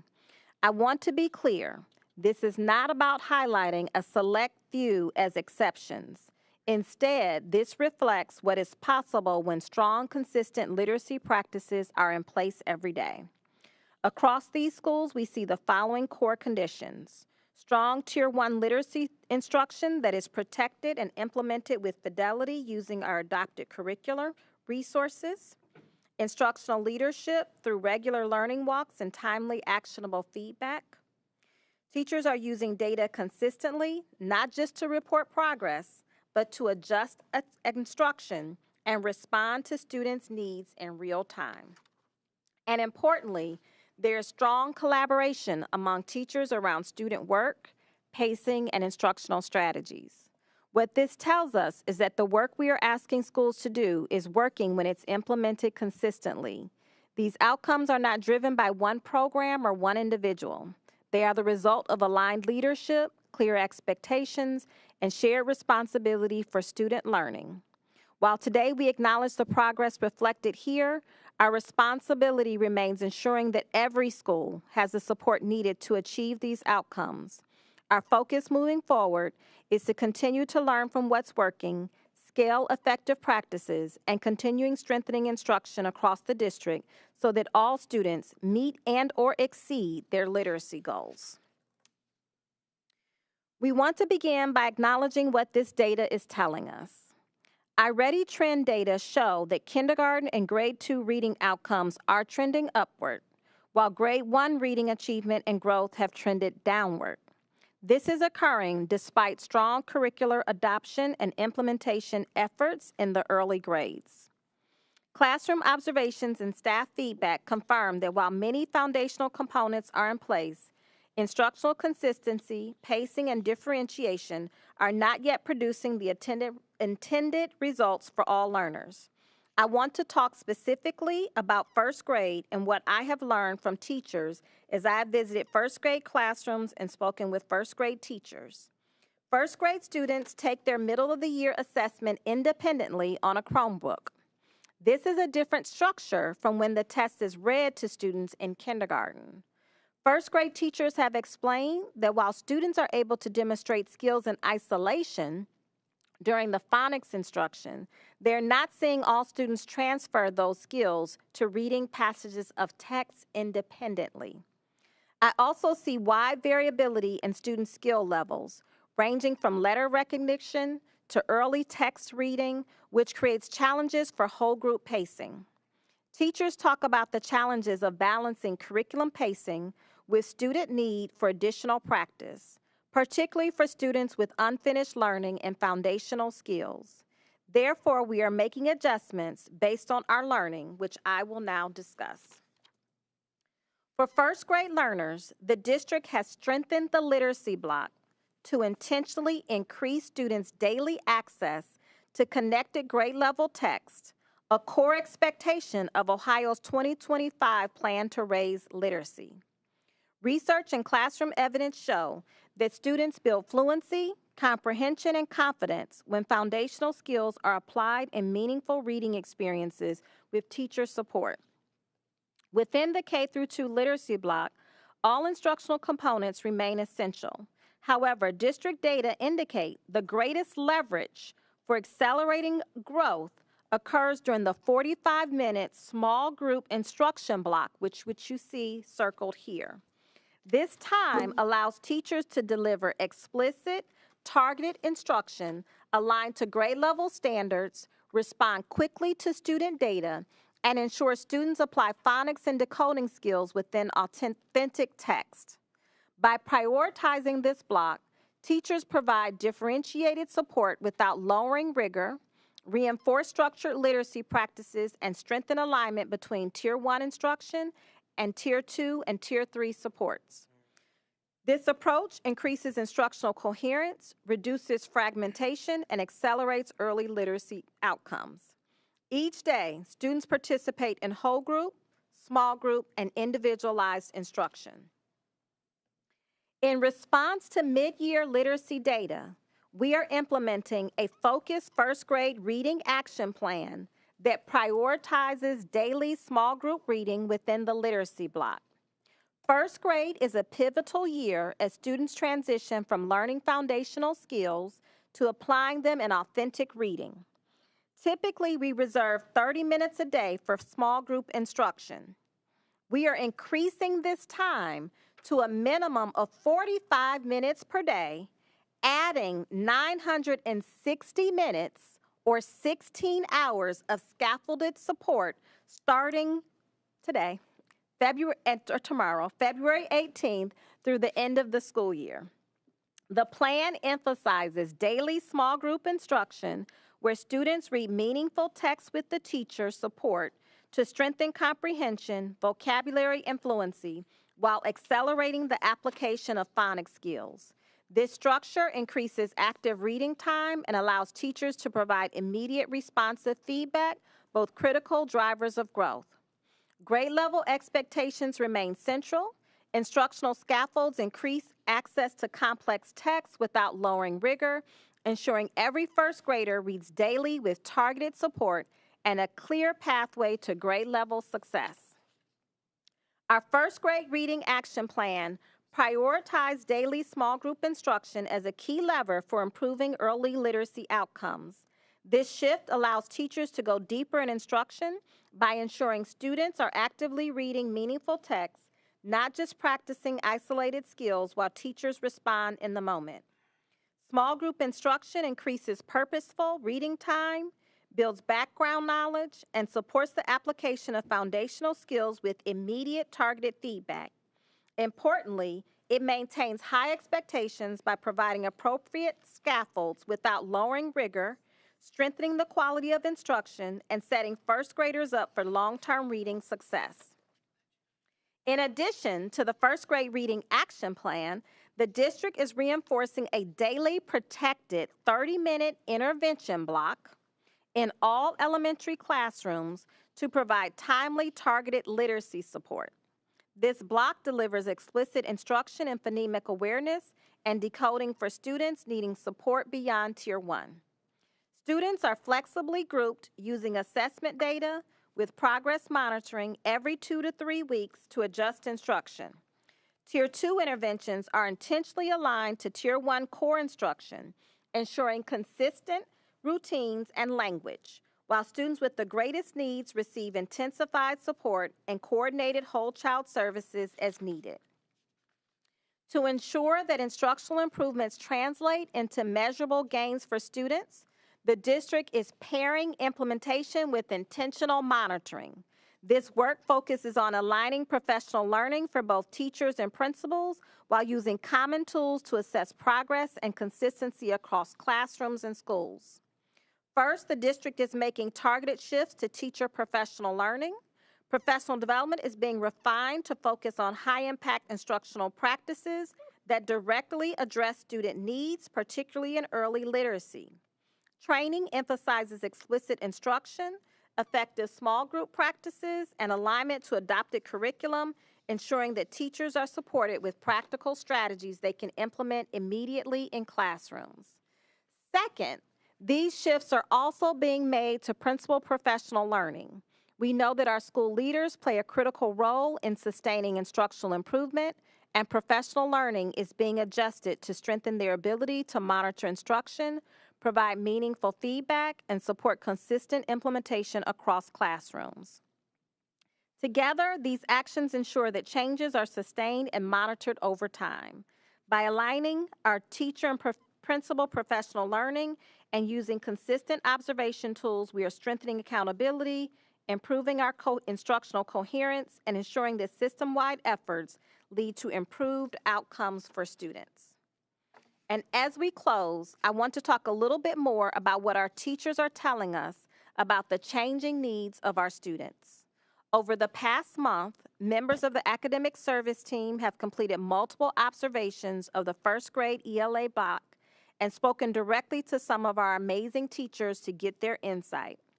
One common concern shared by all is that our students are coming to school with increasingly complex needs. We have more young students who are entering school needing more time to learn English.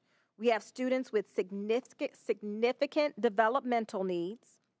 We have students who are coming to school with lack of access, exposure to preschool before entering kindergarten, meaning those students are coming to school with not an understanding of concepts of print, identifying letters, and some not even knowing, having familiarity with their name.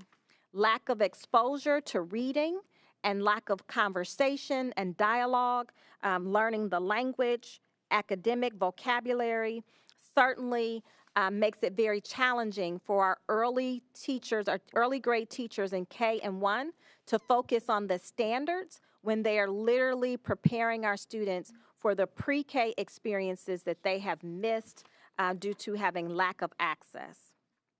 So I want to just reiterate that our teachers are amazing professionals, but they cannot do this work alone.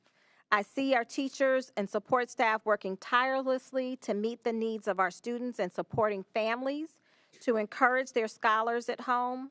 Families want to help their students. I know that they do. Knowing exactly what to do can be challenging when you have a child at home who is just learning to read. Teaching reading is rocket science. Our family engagement team will continue to work with families to provide resources for them to use while helping students practice reading at home. I want to give a special thanks to our partners at the Columbus Metropolitan Library who expand access to literacy resources, enrichment programming, field trips, and reading opportunities for our students beyond the day. And the Thurber House, who will host students from many of our elementary schools for a special opportunity to connect writing with authentic authorship, creativity, and real-world expression. I also want to acknowledge the support of United Way of Central Ohio for the support they provide through Success by Third Grade. The collective impact model provides a variety of wraparound supports in many of our elementary schools to address the non-academic barriers that our students may have. We have expanded our partnerships with Directions for Youth, who provide mental health services primarily at our elementary schools. And we thank Nationwide Children's Hospital for the continuum of physical and mental health supports that they provide across the grade bands. We ask that our partners look for additional ways to further strengthen community supports for early literacy skill development and universal access to pre-K, especially for families who may be navigating challenges. Thank you to all our staff, our parents, and community members who continue to focus on student need and improved outcomes for all. I appreciate the opportunity to provide this report an update on our K-2 interim goals, and at this time, we'll certainly entertain any questions. And I know that was a lot of information, but the onus is upon us to really provide the narrative and the strategy for how we will ensure that we are responding to the data, how we are shifting our practices and our structures to ensure that our students have the resources that they need, the time and access that they need to close these gaps. So thank you. Thank you, Dr. Chapman, for this report and for addressing the actions you are taking. As a board, we will not be offering advice or recommendation. The board's attention will be focused on what's true for students, not on what adults are or aren't doing. And we may ask monitoring questions, not managing questions. So with that, I will open up questions from the board. Dr. Pierce? So this is not a question. When it comes to these monitoring reports, I think it's an opportunity for us to, really collaborate and think about what we're doing to impact student outcomes. And so at this time, I want to give a kudos to our academic team, Dr. Nelson, Dr. Moyer, Ms. Roslyn, Dr. Chapman. Our past report, when we got this report, we saw a decline. And we asked myself, and if I'm recalling correctly, Board Member Adair, what are we going to do to ensure that this decline doesn't continue to happen? And you all responded with this report, noticing that continued decline, to say we need to move beyond tier 1 and move to tier 3, tier 2. We need to increase that intervention reading time. And so I just want to acknowledge from the board table that this is what a monitoring report should be about. When you start to see that decline, when you start to see something impacting student outcomes, that you respond to that. So thank you to the team for listening to that. Our 2x2 meetings that we've been conducting prior to the monitoring session, board members sharing our questions in advance. I want to thank the team for answering those questions that I sent to you all in advance, updating the script to detail our community partners that we are working with, and definitely to Dr. Chapman for challenging those community partners on what more they can do. So I just want to, after going through, I don't know how many of these monitoring reports, acknowledge that this report is a solid report, to thank the team for the hard work that they've done, and to say that I'm excited to see how these interventions will help our students become successful. And last but not least, to continue to empower and encourage our educators, whether it's staff, the bus drivers, the community partners that are helping our students learn how to read, to continue doing that and to continue sharing that feedback with our team. So kudos. Thank you, Dr. Pierce. Just want to reiterate, we've been responsive to the feedback. We appreciate the push from the board to refine the reports. You'll see in both of these monitoring reports that we have added additional data, and so that you, in response to questions that have come up before. So we're getting better at the monitoring process. We are learning together, and I appreciate the conversations that we have, the dialogue. And Dr. Pierce, one more piece too. I know that before you have asked about the questions that we have that were raised in the previous in the prep, and so we've also posted those online for this meeting. So that's a first. Again, we've been receptive to the feedback. We've made some changes and we've figured out how to get it better. So just want to name and double stamp that we are all in this together. We are learning out loud at the board table when we have these conversations about our monitoring report. And more importantly, we're modeling similar conversations that are happening in our schools and across our district every day as they're looking at data and responding to the data in real time, because we can't wait for our students to get further and further behind. We have to be responsive to that data in real time, and that requires change, and that requires a willingness to do something different on behalf of our students who are counting on us. Thank you. Yes, Ms. Adair. Similar to what I asked with the graduation. So the board's responsibility is to make sure that these strategies are resourced. And as we are going through the exercise of budget cuts and reductions, I asked the same question before about if you had any academic return on these or costs associated with these types of efforts. Understanding a lot of these are, again, in staffing, professional development time, things like that.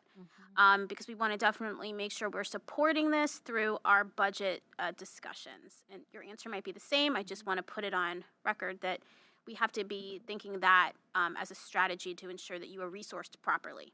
Yes, thank you, Board Member Adair, for that question and that push. I also want to name that when we think about the previous report, our focus on matriculation, and this report, our focus on our K through 2 interims, we know to get these results, there's a heavy reliance. It's not, certainly we've made some investments in our curricular resources, but it also requires the talent and skill of our people, right? And so when we think about, when I made the comment earlier where I said teaching reading is rocket science, it means that you need a very certified, highly skilled, trained professional in the room, and we're making sure that our students have more time on task with their highly trained, highly skilled teacher so that the teacher can respond to that data in real time. And that is why, as a part of all of our conversations and even the decisions that we made at the last meeting, is that our cuts and the reductions that we've been making, we have done everything that we can to protect the resources that are closest to the classroom. This is why. Think about the last report that we gave. We talked about matriculation teams.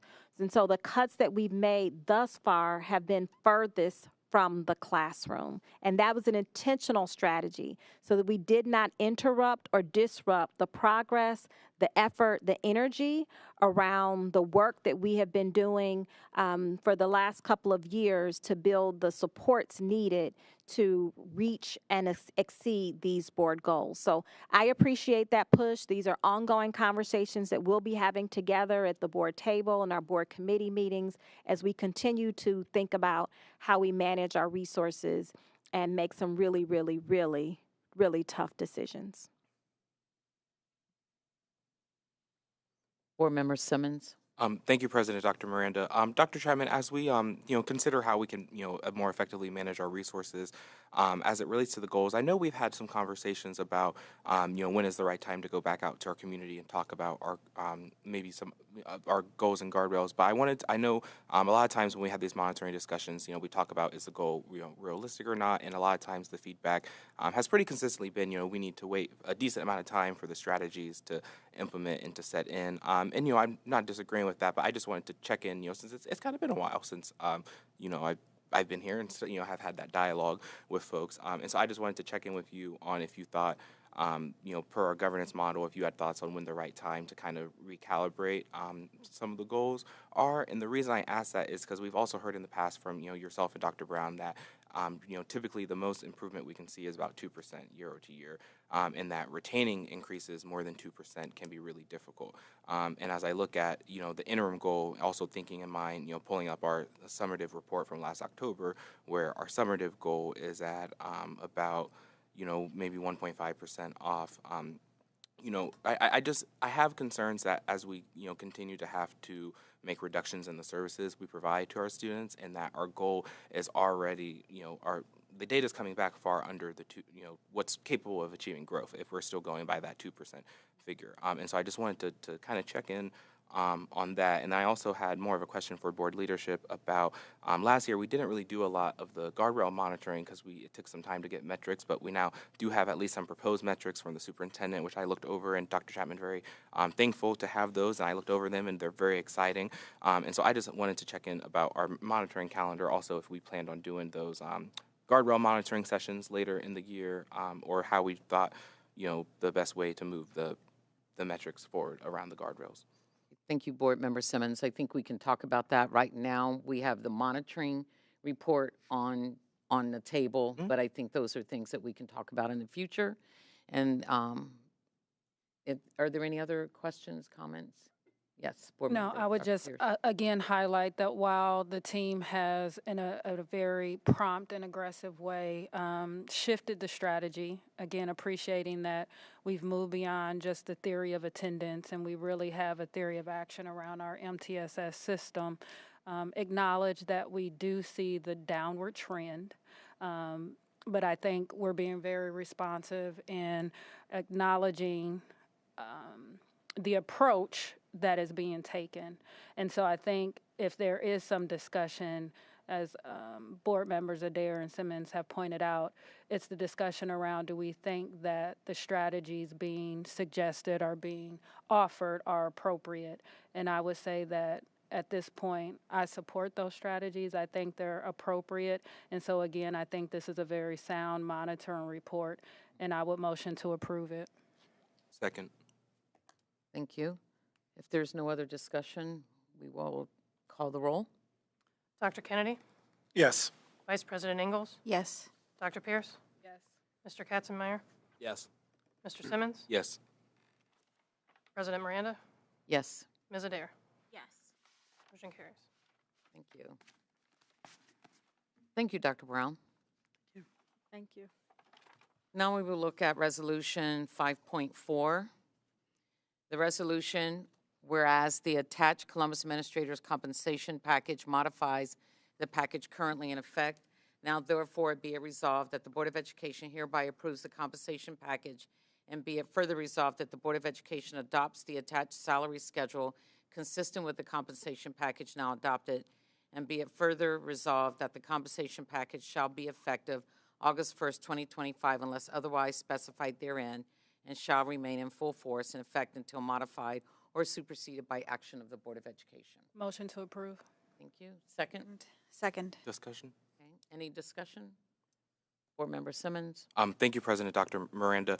Dr. Chapman, I did want to ask, when we did the 2x2s, the chart that is attached now, which I believe is titled Final 2025-2026 CAA Salary Schedule, that wasn't covered as part of the information of the 2x2, and this is my first time voting on legislation like this as a board member. And I see there are one step increase for the category chief officer, and the first year is $158,854, and then it goes up a step to $171,395,000, which is a $12,541 increase. If I'm, well, my first question is that a correct understanding of the data that from folks in going from that chief officer step A, the 158 figure, to step B, 171, that is a raise after they have been in that role for 1 year? I don't have that in front of me right now at this time, but if Amy Grover, our chief of HR, could come up and answer that question. It sounds like what you're referring to is an annual step increase, but I'll have her confirm. Thank you. And then I have a follow-up question as well. Dr. Chapman is correct. Oh, thank you. There was no change to the non-school-based administrator salary. That is what has been posted online for the last year. There was no change. That's why we didn't go over that. But that is an increase. So someone who has been a chief officer for 366 days is then going to be bumped up $12,541, or 7.89%, just by being on the job for 1 year in the chief officer role. Is that correct? That is correct. Okay, so when I look at the rest of the salary schedule, no one else has increases comparable to that. Everyone else's steps for the first year and even the subsequent years, you have some folks who might be, I look at executive director, one of the categories, C to D, is about, $4,000 or $5,000. But, no one else in their first year is seeing a 7.89% increase or a over $12,000 increase. And so I guess my question, Dr. Chapman, is recognizing and respecting that you, as all of us, inherited an existing system and you have to operate within that. And I want to be clear, I'm not suggesting we take anything away from current existing folks or, I'm not making a comment about any existing, whether or not these individuals deserve it. But what I am trying to get a better understanding of is the market really competitive for these folks in terms of talent? Or is there, are we paying below market in that first year with the hope that they're going to stay to get that second, year increase? I just, where we are right now is we have legislation on the table that you're recommending us to approve. That's what it says on the board docs. It is recommended that the Board of Education approve the legislation. And I don't understand. Help me just understand why we're going to give these folks a over $12,000 increase just because they've been on the job in the chief officer role for the duration of 1 year. I'm going to ask Amy to just talk about how this salary schedule was developed, but there was not any changes that was made to this as a part of what you're voting on. So this isn't new information, but to your point, there were some questions about moving forward and where we go from here. What I heard in that was there's a question about whether or not there could be a market analysis about the salary scale, particularly this one, but that's not work that's happened in the last year. Right. Well, I would say, again, I'm not suggesting we make any changes to, existing folks, but someone we hired, tomorrow, say in the chief officer role, they would be on this salary schedule now. And that's maybe doesn't necessarily have to be that way. But I guess in terms of, what I'm asking is, what's the rationale for continuing to do this over $12,000 increase for chief officers in the first year of their role, or after the first year they've been in their role? What's the rationale? I was thinking maybe we've done a market analysis. I think that would be part of determining compensation. But, I do want to just clarify before we get to that answer, no one on this salary schedule has a comparable increase in that first year. Nobody else. When you look at it, I didn't have a chance to do all the math, but folks are going from 108 and some change to 109 and some change. Okay, Brandon, let's see if we can get her to answer it, and then I'll take Dr. Pierce. Okay, thank you. I am honestly not prepared to answer that at this time. This was created prior to my taking over this role, but I would be happy to go back and pull information on the compensation study, but I don't want to make any kind of recommendation at this point without having any data in front of me. Right. Well, the recommendation on the table is that we continue the system, and I'm just trying to understand how this benefits the board in pursuit of its goals. Dr. Pierce. I just want to name that we have not made any edits or changes to this salary schedule that we're asking you to approve of that's new or different, for good, bad, or indifferent, tonight. This is the salary schedule that we have had. And so if there is a push to consider and we could get back to you about a review moving forward, that is certainly can be up for discussion. But I just want you to know that we didn't make a change to the salary schedule. That's not part of the recommendation that is on the board's for the board to review for consideration. No, I understand that, but I will say that this Brandon, is Dr. Pierce. So I just have one comment for context, and then I guess it would be one question or motion. So I think as we're having this conversation, it's important to give the context that when we're talking about this particular position, as well as the deputy superintendent, the senior chief, and the area soups, as well as the senior executive directors, they don't get additional steps. So with this position, it gets one step, but if they're in that position for 7 years, they're just getting your normal allocated raise. All the other positions that are in this salary schedule are getting yearly steps. And so I think it's important to provide that context. So I just wanted to provide that context. Secondly, I think what I'm hearing is that there needs to be additional discussion and maybe another 2x2 meeting around the information that is presented in this particular salary schedule. Board Member Adair. I'm actually confused why the salary schedule is part of the legislation to begin with. Because it's nothing that I have ever approved before as part of this legislation, and it doesn't seem necessary if there's no change to it, why you would have the board approve it if there's no change. We're approving the compensation package. So I'm just really confused about why it's showing up within the legislation. I feel like that is a process change, and I just would like to know why. And I did go back and try to find this chart from previous meetings, and I wasn't able to. Let Board Member Adair finish. That's my question. Was there a process change on why we're seeing this now? There was a recommendation. I've been working with the internal auditor to try to make sure that we're consistent. So it is part of the compensation package, so we attached it. It is public facing. It is on our website. It has been. There is a change to the school administrator salary schedule on the bottom, so that is impacted, but it was just for transparency and a change in trying to align with auditor recommendations. Thank you.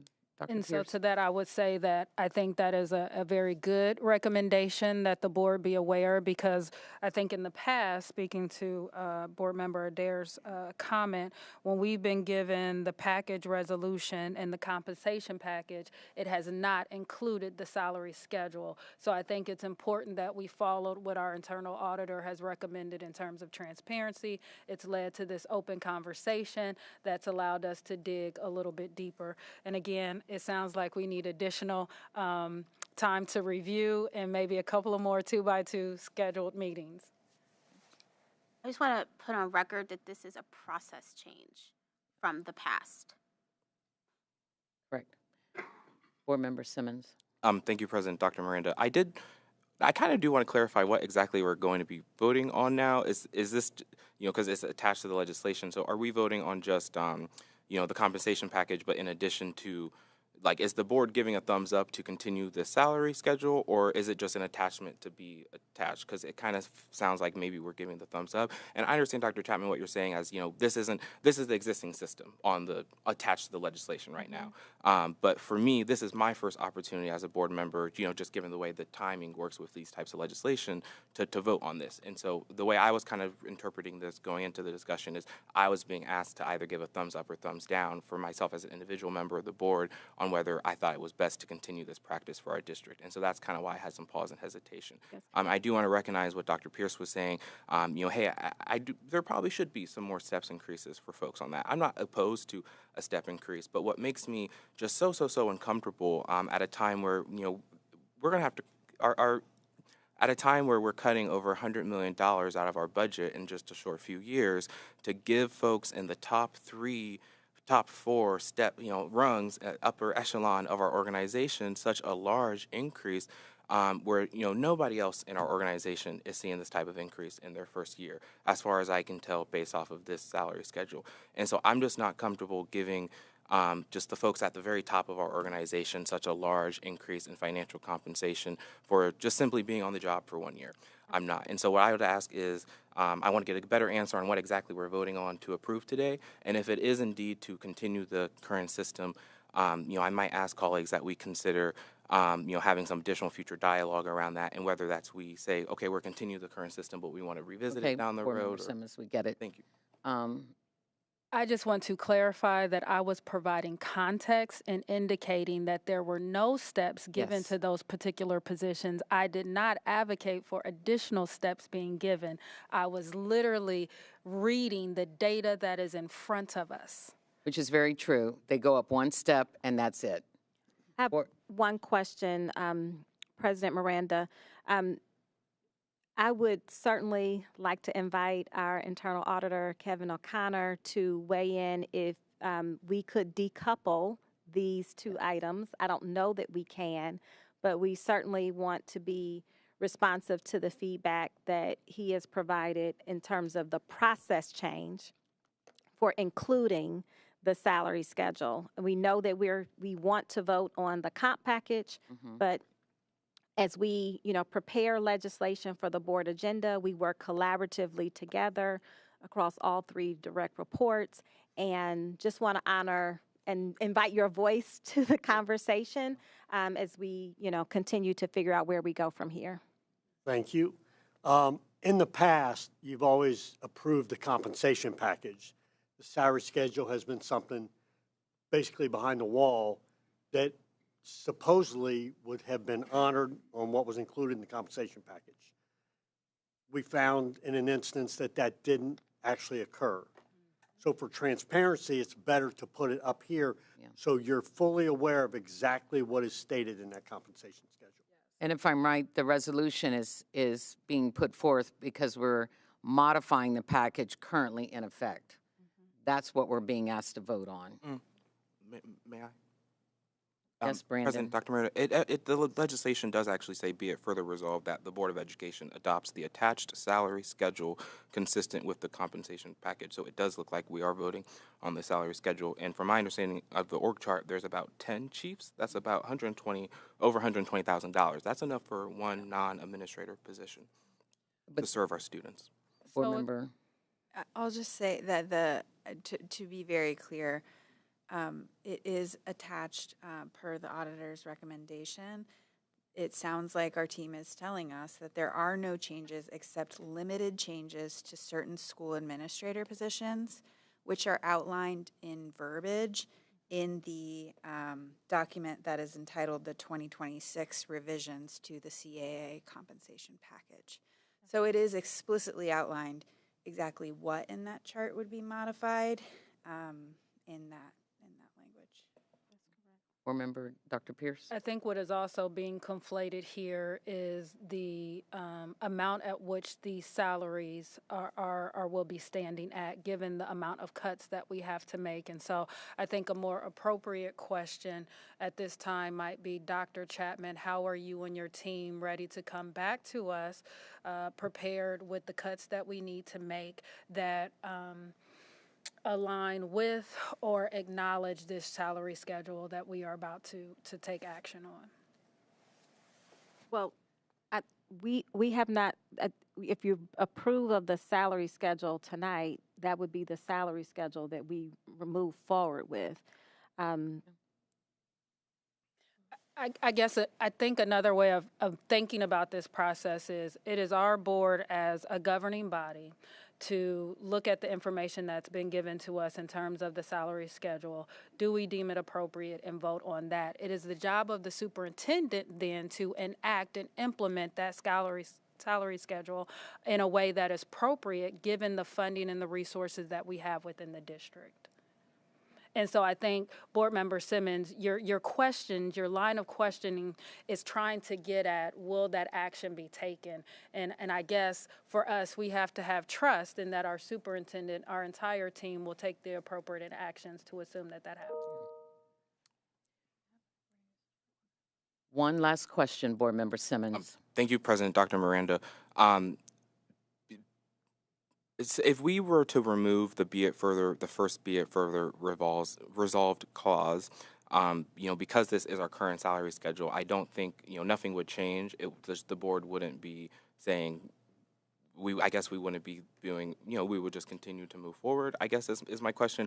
But I also just want to, but the bigger question really is how is this best moving forward the board's goals and guardrails to give chief officers such a large raise in their first year where nobody else on the org chart is seeing that type of increase? That's my big question, is what's the justification to continue doing that system, which is what the board's ultimately being asked to do today. We're being asked to continue that $12,000, 7.89% increase. It's a big increase. As I say, I was just going to call out, based on my understanding, and if I'm being repetitive, I apologize, but I feel like maybe for some clarification, the only thing that's really being asked of the board to act on now is essentially to acknowledge the the percentage increase for the school-based administrators. The other part of the salary schedule that's unchanged was in effect and has been enacted in the past. So it's not requesting a change to any of that. So while your opinions are your opinions and all of that, that's not really the question at hand here. It's to essentially approve the change and the increase as it relates to the school-based So you're saying the salary schedule doesn't need to be attached to the legislation then, if we're not being asked I think to it's act? being attached to provide that context, as Mr. O'Connor pointed out, so that you guys understand what the numbers are that tie to the language in the agreement. Yes. Thank you. Okay. But yes. So do we have to actually approve the salary schedule? I understand we want to see it, we're looking at it, but the numbers come from the contract itself, which we're approving. And so what are we approving? Are we approving the salary schedule as a whole, or are we approving the changes made by the compensation package? And then for me, that seems redundant. I can understand why we want to see it, and I can understand why it's a attachment. I don't fully understand why we need to approve it, especially since we've never done that. But in the past, we have done that. It's been behind the back door, as we our never internal approved the auditor chart. shared. When you approved the package, the approved the salary package. compensation was a part of that, and that's what he explained, correct? No. There was a statement in the legislation that the salary schedule will be adjusted by the percentages in the compensation package. Right. So you left it to administration to do that. We found a case where that didn't happen. So that's why we felt the need for transparency to put it up there so everybody on the board sees what's there and you're comfortable approving that. To me, it's a So verification. the statement was just verification. Yes. Yes, you've got the language. This is verifying the numbers that go along with the language. You're just seeing it. And that's transparency is Correct. what this is all about. Totally agree. It is. But when it's written as we're approving the entire thing, It says we're adopting the schedule for the 25-26 school year, which I'd like to make a motion to consider the legislation in seriatim, which would I'd like to consider the be it further resolved clause in seriatim, which essentially means colleagues that we can consider it separately. And so if the motion were to be seconded and approved by the board, we would be able to vote on the whereas, the now, therefore, and the last be it further resolved. And then we'd be able to vote on the salary schedule language separate. And so at this point in time, I'd like to motion that we consider 5.4 in seriatim and that we remove the be it further resolved clause to be voted on separately. And I respectfully request a second. No, because I don't. It's all, That was the question I was asking earlier, Board Member Simmons. Can they be decoupled? I'm asking the board, I guess, now. It sounds like from what we heard from Ms. Vanover, we're not approving the salary schedule. What we're really only being asked to act on is the changes to the contract. And so just by removing. But the salary schedule is the transparency. It would still be Yeah. attached. It would still be attached to the legislation, and that would still be our salary schedule. But the board wouldn't be giving a thumbs up. That's we'd be saying we're continuing. The current system would just continue. The board wouldn't be giving. We're modifying. a previous board already did that. This board is being asked to approve it as is with the modified changes that were out. And I'm not comfortable That's all we're asking. adopting the attached. so And the legislation says adopts the attached salary Board schedule. Member Simmons, we have a motion on the floor, and I would like to call the question. And I think everybody knows what we're voting for. It's about transparency. It's about just bringing this forward to us. So call the roll. Vice President Ingles. Yes. Dr. Pierce. Yes. Mr. Katzenmayer. Yes. Mr. Simmons. No. President Miranda. Yes. Ms. Adair. yes. Dr. Kennedy. Yes. Motion carried.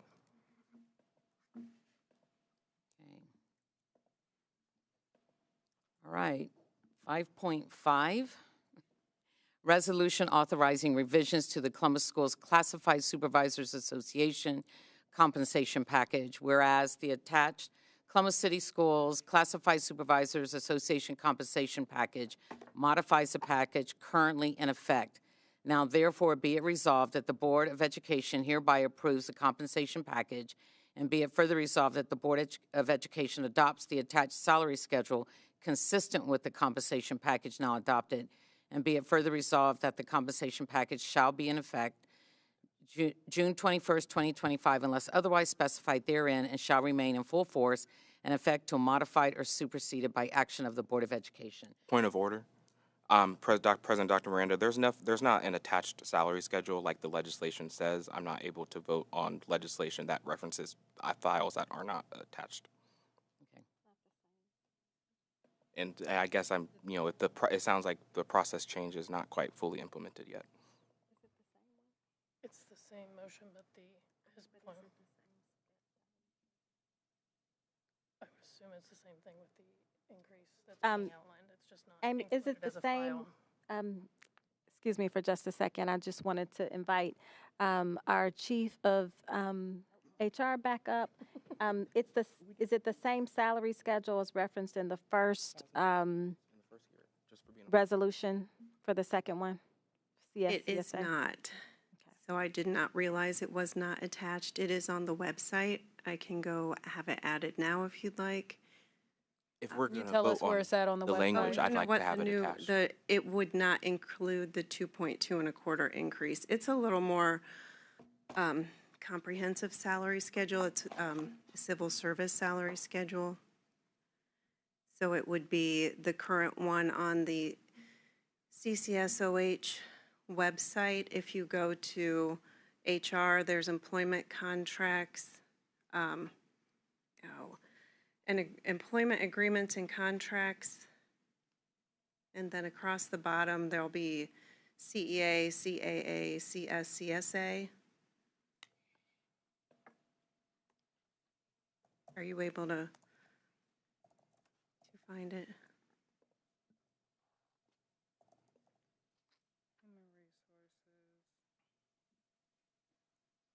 You said under employer, labor management and employee relations? I don't. Union contracts? No. I see it under union contracts and compensation package. We just updated the website, so I'm. What's on the website is current, is the previous year. It's employment, oh, there we go.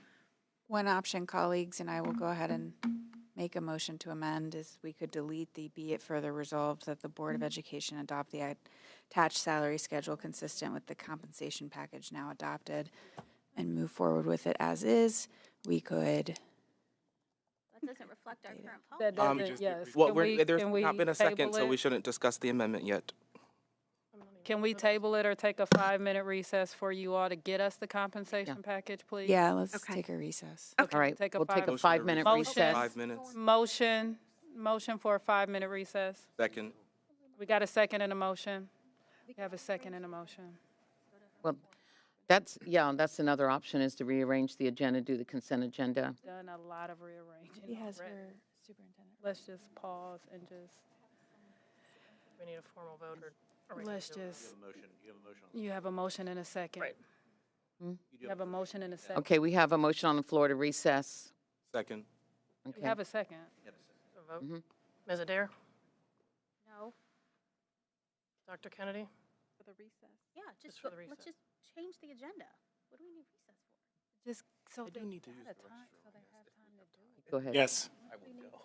Vice President Ingles? Yes. Dr. Pierce? Yes. Mr. Katzenmeier? Yes. Mr. Simmons? Yes. President Miranda? Yes. Motion carries. We're in recess. We'll be back at 8:12. Movement breaks are good, you guys. Say it again. Model movement breaks. 8:12. We will resume. Math is everywhere you look. It's in everything you do, and it can be fun to use. Won't you join us on today's episode? Hello and welcome back to Math Everywhere. I'm Renee Harris, your math magician, helping you to see the magic in math. Today we're spending some time at Oakland Nursery with summer experience students from East Linden Elementary School. We're going to see what kind of math is involved in planning and preparing for gardens. Come on, let's go inside.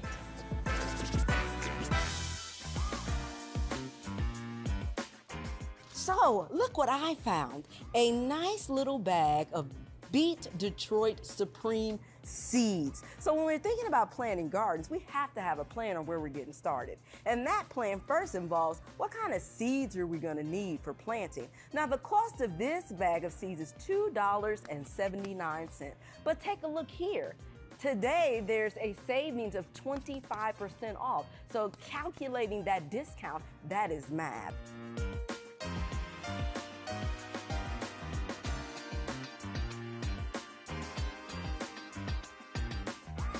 And then some other specs that are included in planting and preparing for your garden is they need to be harvested. It takes at least 60 to 65 days for that harvest time. So the depth, in other words, how deep are you going to plant those seeds? That's part of measuring. You need to make sure the depth is at least 1/2 an inch deep into the soil before you begin to plant those seeds. Let's see what else we can find here in terms of math at the nursery.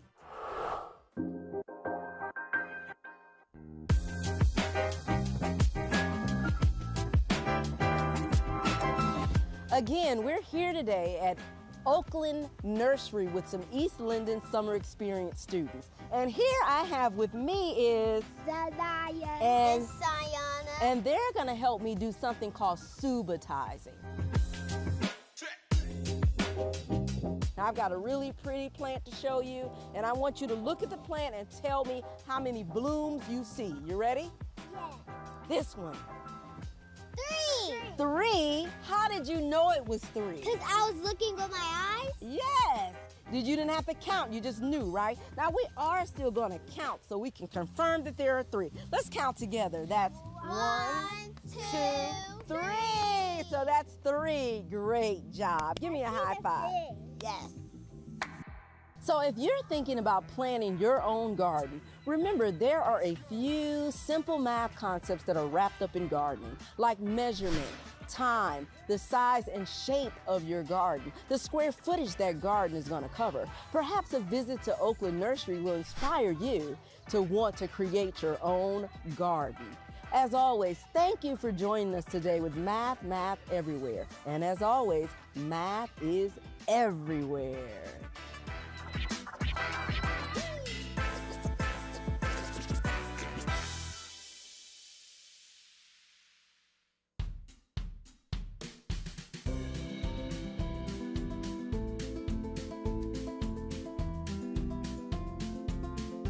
I can say it's truly magical.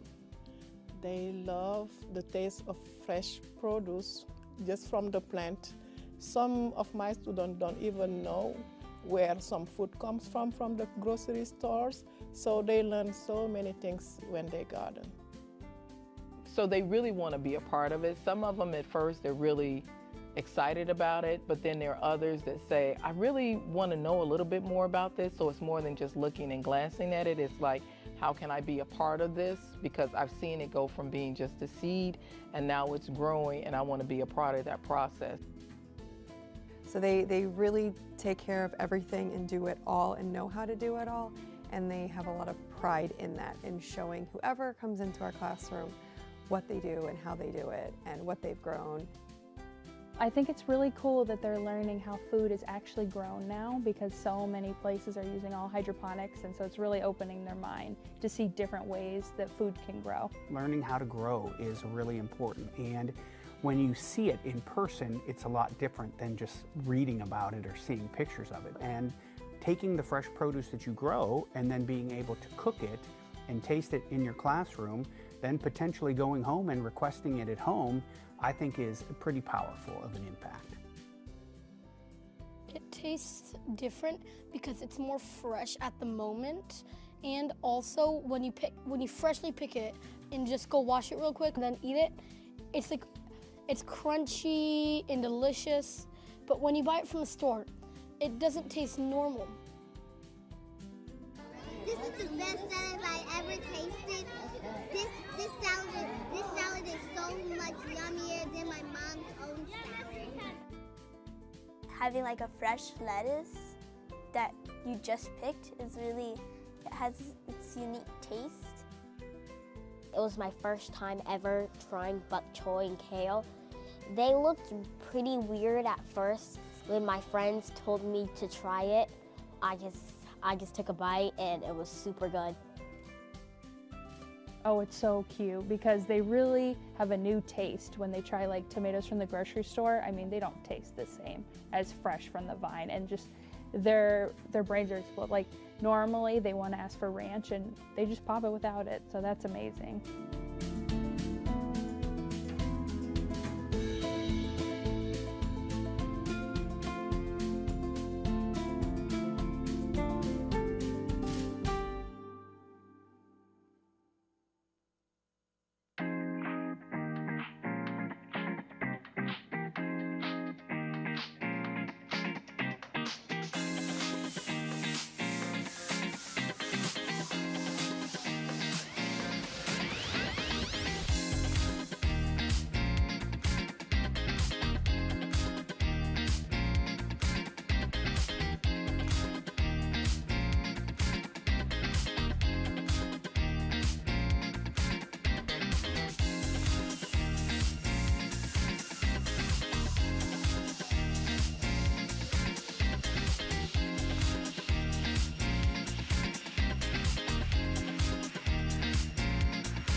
You guys ready over there?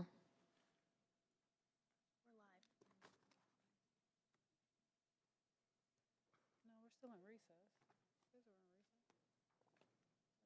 We're live?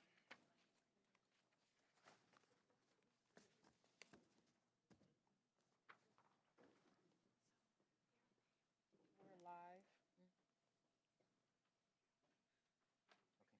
She's going to make a motion. All right, you make the motion. Okay. Board Member Adair. I'm going to go ahead and make a motion that we table item 5.5. Second. Discussion. Dr. Is there a time limitation, or will this? To the next meeting. Okay, to the next meeting. Can I finish my question? Is there a timeline that we need to follow to approve this action? I think the next meeting will be fine. It'll be fine? Mm-hmm. It Yeah, it won't needs to be impact removed our... at the next meeting and then acted upon. If I'm Yes. correct. Remove it from the table and bring it back. Okay, so I just want to make sure this action doesn't impact any of our negotiated agreements. Okay. Roll call.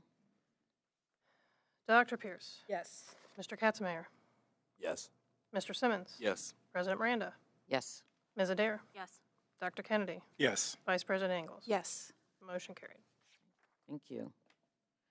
All right, we're going to move into the executive reports. Dr. Chapman, do you have a report for us this evening? I have a few highlights and updates that I would like to share this evening. Okay. So earlier this evening, we heard from Dr. Klein as she talked about our calendars, our proposed calendars for the next upcoming school year and the year following.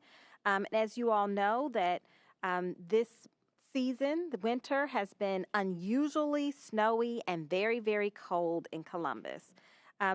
That is why we're increasing instructional time that is required for each elementary, middle, and high school.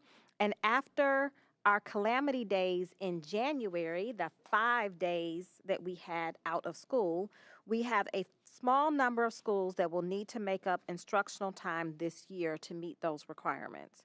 We appreciate the collaboration with our labor partners, and we'll be announcing specific details for making up that time soon. And once we have reached an agreement, families will be notified through parent portal, email, and through our phone communication system. So that's just an update. There are a small number of schools, I think it's 7 schools, that will need to make up time. Today was our PD Day, our February PD Day. This morning I had the pleasure of joining nearly 200 of our Columbus City Schools food service professionals for their PD Day, centered on the theme of appreciation. Each year, this dedicated team serves more than 8 million meals, 8 million meals, you heard that correctly, across our district. For many students, those meals are the most consistent and sometimes the only meals that they receive each day. I was proud to recognize the experience in the room. We had 16 team members who had more than 30 years of service and 79 team members who had more than 20 years of service. So again, shout out to all of our food service staff who welcomed me and provided me with the opportunity to speak with them this morning. The power of the pen recognition. On Saturday, February 7th, 7th and 8th grade students from Dominion Middle School, Indianola K-8, Ridgeview Middle School represented our district at the Power of the Pen District Writing Tournament held at Licking Heights Middle School.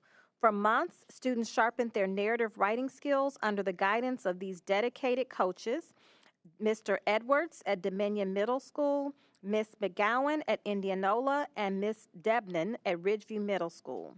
Our students competed against middle school writers from across the southeast quadrant of the state, demonstrating creativity, focus, and composure, and we are proud to celebrate the following team achievements.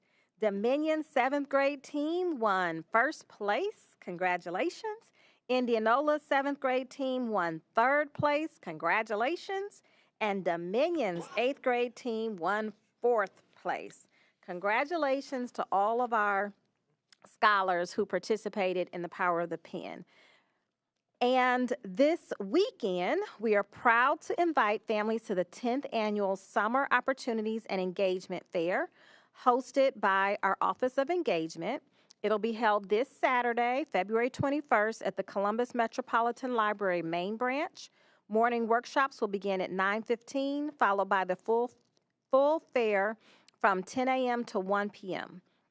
This annual event connects families with more than 50 community organizations and CCS partners, all offering summer opportunities for our students, and serves as a one-stop resource for families planning a summer filled with learning, growth, creativity, and connection. We hope to see you there. Also, I would like to highlight a new amazing partnership with CCS and the Columbus Zoo and Zambezi Bay. We're having an employment and hiring event. CCS is partnering with the zoo and Zambezi Bay to connect our students to meaningful employment opportunities. This collaboration provides access to part-time and seasonal jobs for students aged 15 and older with competitive hourly wages ranging from $14.50 to $20 an hour, depending on the position and age requirements. This partnership also offers valuable perks for employees, including free admission, parking, discounts, and special team member events. Families are invited to attend an in-person virtual family informational session on February 28th from 11 to 12. The official in-person job fair will take place on March 7th from 10 a.m. to 1 p.m. at Columbus Downtown High School. I also want to highlight our attendance challenge winners. Columbus City Schools proudly recognize our most improved schools during the December-January Restart, Refocus, Raise Your Attendance Challenge held from December 15th to January 9th. Each month, we recognize district-level winners in 3 divisions: elementary, middle, and high schools, along with regional winners across the district. I'm proud to highlight our district-wide division winners from this challenge, which are Colerain Elementary School, Elementary Division winner, Columbus Afrocentric Middle School for the Middle School Division, Columbus Scioto High School for the High School Division, Congratulations to these 3 schools. And I also want to say that in November and December, when we announced the winning school for the attendance challenge, this has been one of the highest impressions that we've seen across social media. So in November, there were 31,000 impressions clicking on social media, Instagram or Facebook, to see the attendance challenge winner. So this is certainly an initiative that our schools, our families, and our community are paying attention to. And December was even higher with over 48,000 impressions across Facebook and Instagram. So kudos to all of our schools, school teams that have been promoting and celebrating attendance and encouraging our students to join in on the challenge as well as the fun. And thanks to all of our community members and partners who are following us on all of our social media challenges to see the great work that's happening in our schools. So thank you for the opportunity to provide just a few more updates this evening, and that concludes my report. Thank you, Dr. Chapman. Mr. O'Connor, do you have a report for us this evening? No report Wait a this minute. evening. Anybody questions for Dr. Chapman? We're all good? I just want to make sure. No report this evening. Okay. And I'm assuming Mr. Cook, who's not here, does not have a report. Does not. So we're going to consider our consent agenda. There are 2 different ones. The first one is 9.1 to 24.6. We will be pulling 22.1 out separately to vote on it. And so the consent agenda, except for 22.1. I'd like to make a motion to consider 22.1 separately. Second. Okay. Roll call. Ms. Adair? Yes. Dr. Kennedy? Yes. Vice President Ingles? Yes. Dr. Pierce? Yes. Mr. Katzenmeier? Yes. Mr. Simmons? Yes. President Miranda? Yes. Motion carried. I'd like to make a motion to consider the consent agenda items 9.1 to 24.6 with the exception of 22.1. Second. Okay. Roll call. Mr. Katzenmeier? Yes. Mr. Simmons? Yes. President Miranda? Yes. Ms. Adair? Yes. Dr. Kennedy? Yes. Vice President Ingles? Yes. Dr. Pierce? Yes. Motion carried. I'd like to make a motion to consider item 22.1 personnel agenda. Second. Roll call. Mr. Simmons? Yes. President Miranda? Yes. Ms. Adair? Abstain. Dr. Kennedy? Yes. Vice President Ingles? Yes. Dr. Pierce? Yes. Mr. Katzenmeier? Yes. Motion carried. Thank you. Approval of the consent agenda, items 26.1 to 26.92. We're going to consider that consent agenda. Are there any items a member would like to have removed and voted on individually from the consent agenda? If not, Hearing none, Motion to move. approve. Second. second. Discussion. Roll call. Yes. Dr. Pierce. I just want to add a thank you to our team with their due diligence on doing this. Filing and contesting these evaluations are very important. And so with tonight's legislation, we have 92 properties, and we are looking to obtain, is that $4.4 million back in that fair market value. So I want to thank our legal team, our treasurer's team, for continuing to have their due diligence on this. This is bringing much needed resources back into our district that will be able to help the services that we're providing to our students. So thank you. Ms. Adair? Yes. Dr. Kennedy? Yes. Vice President Ingles? Yes. Dr. Pierce? Yes. Mr. Katzenmeier? Yes. Mr. Simmons? Yes. President Miranda? Yes. Motion carried.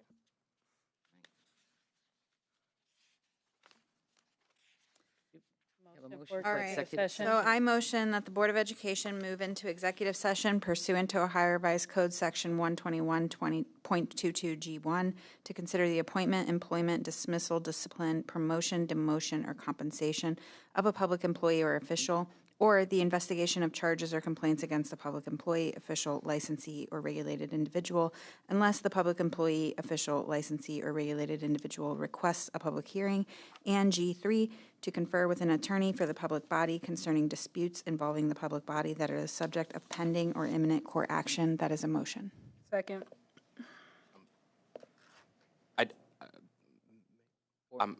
I just wanted to note that on board docs, it just has the G1, and so just to, we'll of course vote on the motion as it's been put forward in second, but I did just want to highlight that we need to get that updated at some point. Yep. We'll update the board docs to reflect G3 as well. Dr. Kennedy? Yes. Vice President Ingles? Yes. Dr. Pierce? Yes. Mr. Katzenmeier? Yes. Mr. Simmons? Yes. President Miranda? Yes. Ms. Adair? Yes. Motion carried.